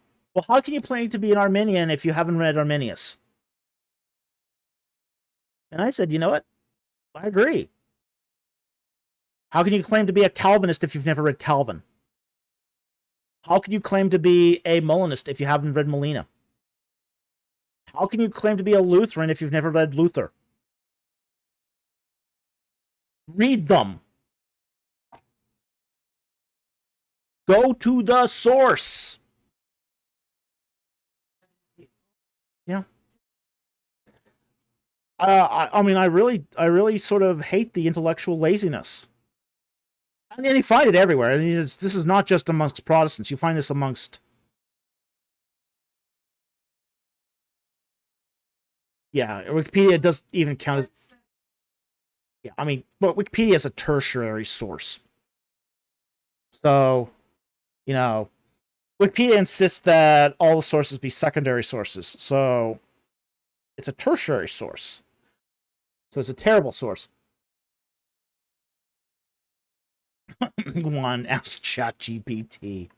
Oh. Yeah. But you see this even amongst, say, Eastern Orthodox. You know, they do this too. Oh, we're all for the consensus of the Church Fathers. Have you read the Church Fathers? No? How do you know what the consensus is if you haven't read them? You know, read them. It'll do you a world of good. It'll open your horizons. Open your eyes. We wouldn't want that. That'd be terrible.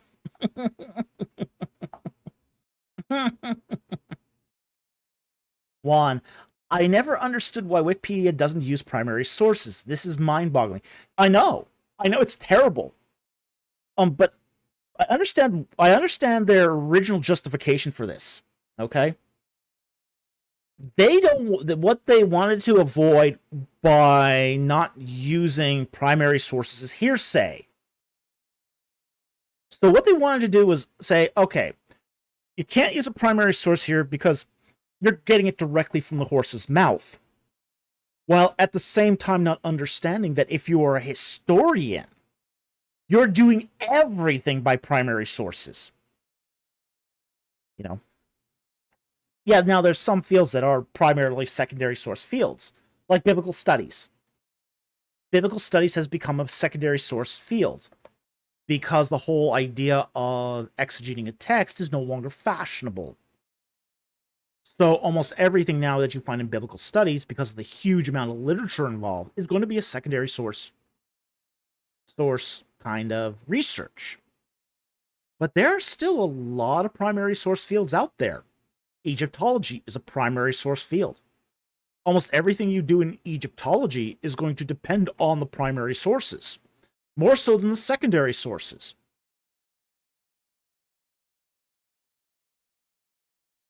So I understand why Wikipedia deprecated primary sources to begin with. Again, to avoid hearsay. Basically, oh, I got this directly from my discussion with such and such. That sort of thing is really hard to document. But not all primary sources are hard to document. So it doesn't make a lot of sense. But again, this is one of those things that's now entrenched, ingrained in Wikipedia, that you can't use primary sources anymore.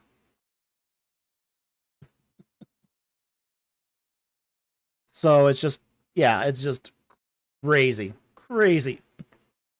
Jack Ray, ABR imaginary source. Yeah, we've had those, haven't we? Woo! Okay, next one. We're running out of questions?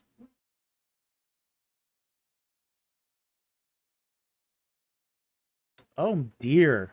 Oh dear, we are starting to run out of questions. Does that mean I get to stop early for the night? I think we got a couple at the end here, though, too. So let me just scroll down.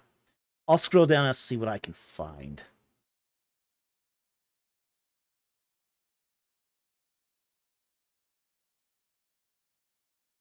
Let me see what I can find here. Trash rat. No!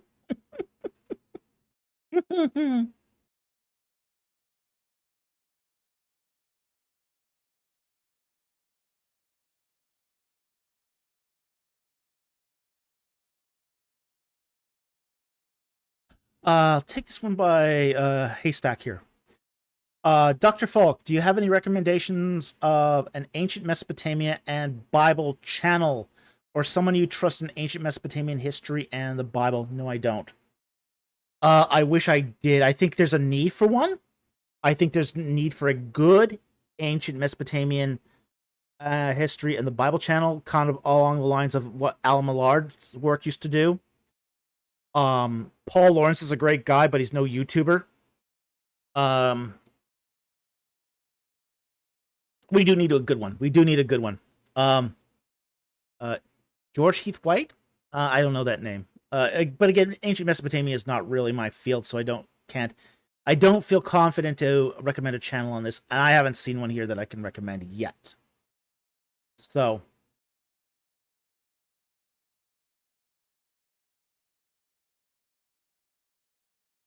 1129.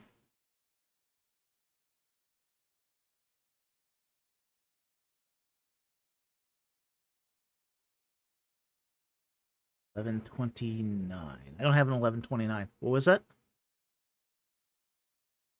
25.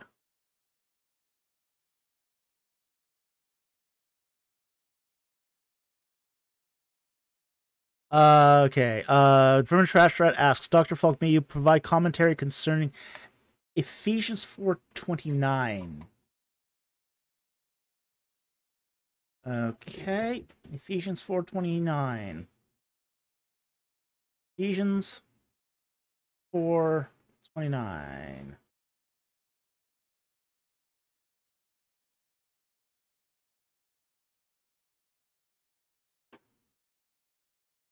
Okay. Let no unwholesome word proceed from your mouth, but only such a word as good for edification according to the need of the moment, that it may give grace to those who hear. Okay. Now, here, the contrast here is not just a word, okay? And I think that's a kind of a poor rendering here. Let no unwholesome speech or ideas proceed from your mouth, but only such as is good for edification according to the need of the moment. Okay. So what the contrast here is that this is not talking about profanity, okay? Let's just get that right off the table. Yes, further I guess the question is, get that question here. Does this mean we can no longer curse, swear, joke around? Okay. That's going to be a partial, that's going to be a yes. Okay. Now, curse words are a complicated thing. Curse words have a complicated history. They change with every sort of period of time and generation. The curse words of today are different than the curse words of, say, the 19th century, which are different than the curse words of the medieval period, which are different again than the curse words of the Roman Empire. There's a scholar, I can't remember her name, who did a history of profane language. Did a long history of profane language. So, and it was very interesting, very, very interesting. In some eras, profane language has to do with holy things. In some eras, it has to do with bodily functions. In some eras, like the 20th century, it has to do with sexual terms. Every era has its profanity and its unique form of profanity. And it differs from period to period. So, a lot of what the Bible seems to infer as, say, what we call unwholesome words are, hey, get out, no, out, oh, get out of there, get out of there.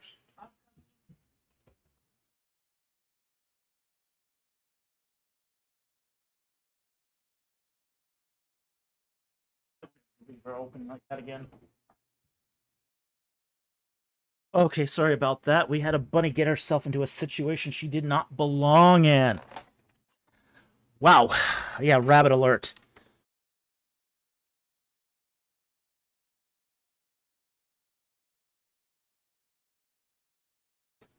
Okay. Oh, well, that was, yeah. She got herself into the cords. And we can't have that because that would not be a good thing. So,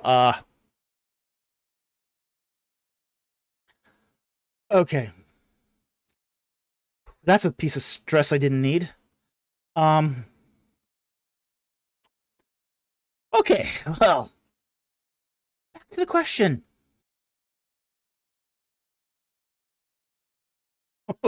Okay.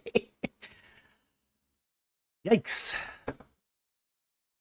She doesn't normally do that. She doesn't normally do that.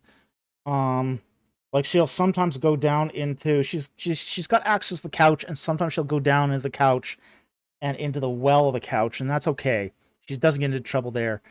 But sometimes today she just got under the to the cords, and that's not safe for her. So yeah, it's she's not allowed under there. Definitely not allowed under there. Okay. Now back to the question. Um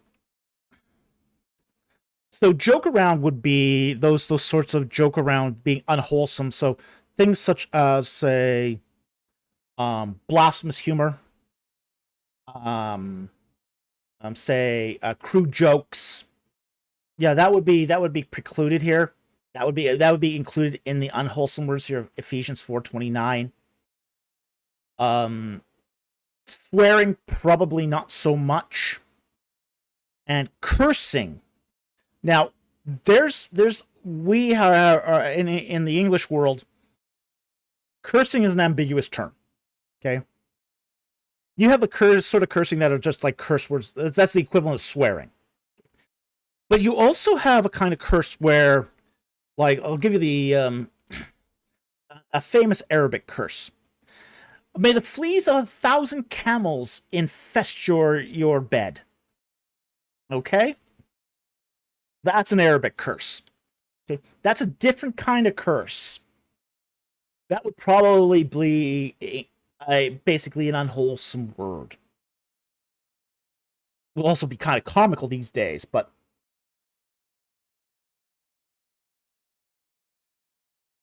so anyway, um,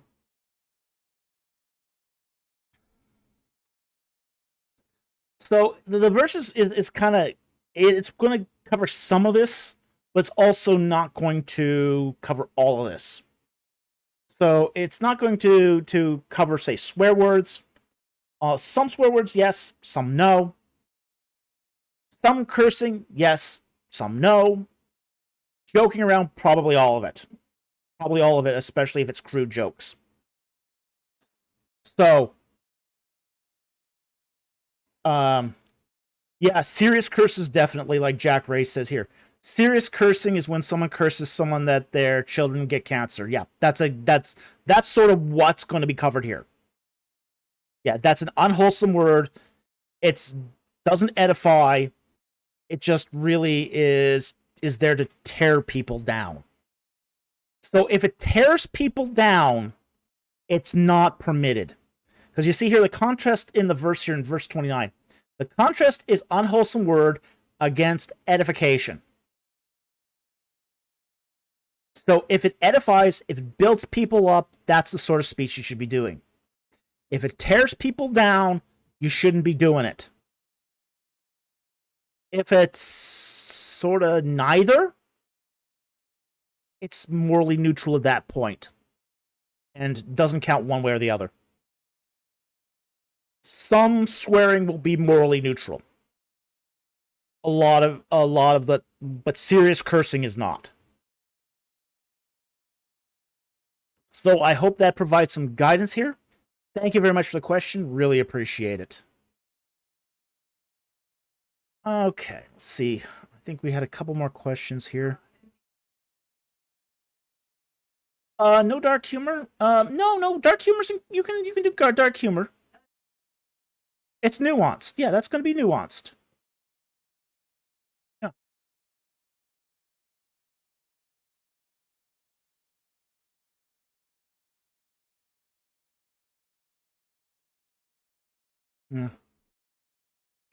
Yeah. So like no self-deprecating humor, dark humor. No, you can do self-deprecating humor. There's nothing wrong with self-deprecating humor. There's no necessary problem with dark humor. That's fine too. But again, does it tear somebody else down? If it's humor at someone else's expense, then you shouldn't do it. Okay? If you're hurting someone to build yourself up, don't do it.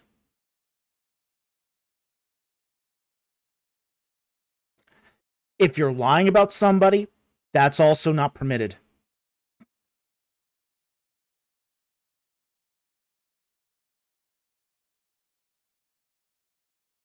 Okay, let's see what else here we got here.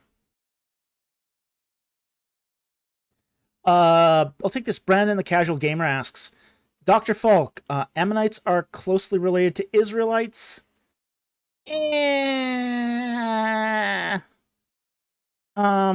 they're kind of like cousins. Okay, they're not closely related. But they're kind of like the cousins. They're related through Esau. So they're essentially a kind of a few skips away. So it's not a close relationship. Not even. So by the time you're getting to the Israelites, who are coming into the Levant 400 years after, there's a lot of water under the bridge. So, sorry, through Lot. Sorry, yeah, Bible exegete had got it right there. Through Lot. Yeah, it's through Lot that they're related. So, and Lot is Abraham's nephew. So they're not closely related at all. Especially not by the time the Israelites come into the Promised Land. Okay,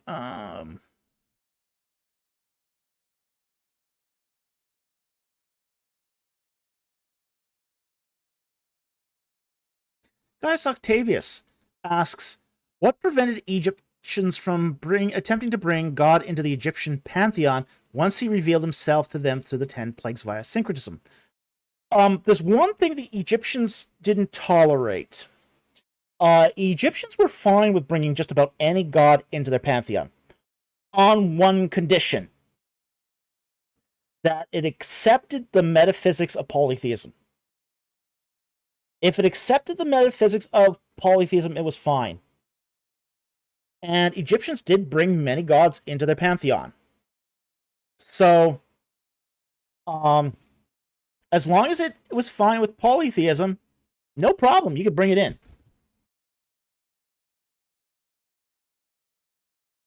So that was one of the things that that we find here, is that that in the case of the Israelite God, it did not have a tolerance for polytheism. So that would have been unacceptable to the Egyptians. And they had rejected gods before that that insisted on being the only in monolatrous worship, like the Aten. Atonism was monolatrous worship. It was pantheism, but it was monolatrous. And that sort of rubbed Egyptians the wrong way. So any form of monolatry would have been unacceptable to the Egyptians. So that's why they just didn't bring Yahweh worship into their pantheon.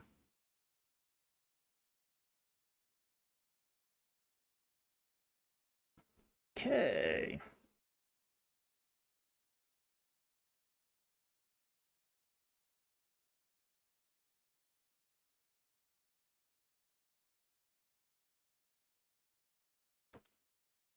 Let's see here. Anything else that's interesting?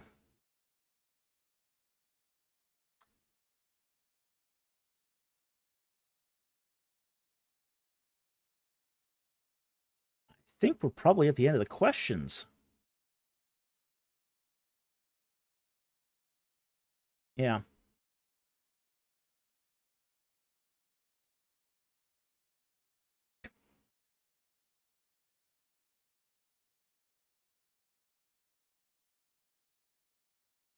I think we're going to probably wrap. Okay. Brandon Casual Gamer, Akhenaten, I cannot spell the name, laugh out loud.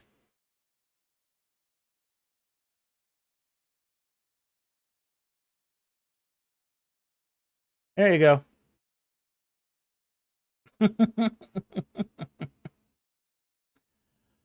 Okay, so I'm going to take one last question here that just came in, and then we're going to call it a night.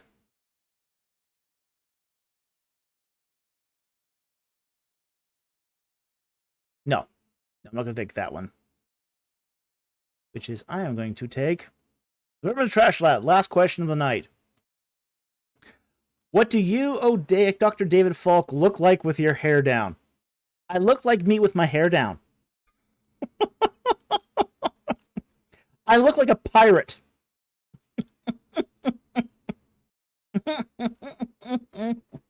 I look like a pirate. In fact, I did a play once where I was dressed as a pirate.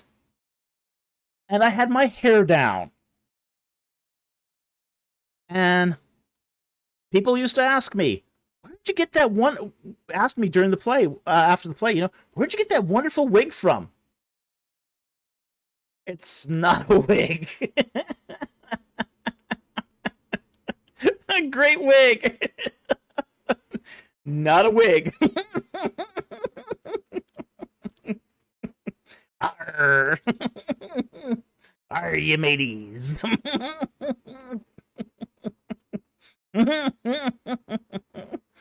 So that's what I look like with my hair down. I look like a pirate. Okay.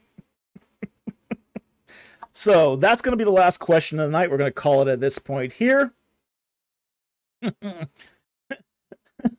Anthro Soup adds Captain the Falk, Scourge of the Nile.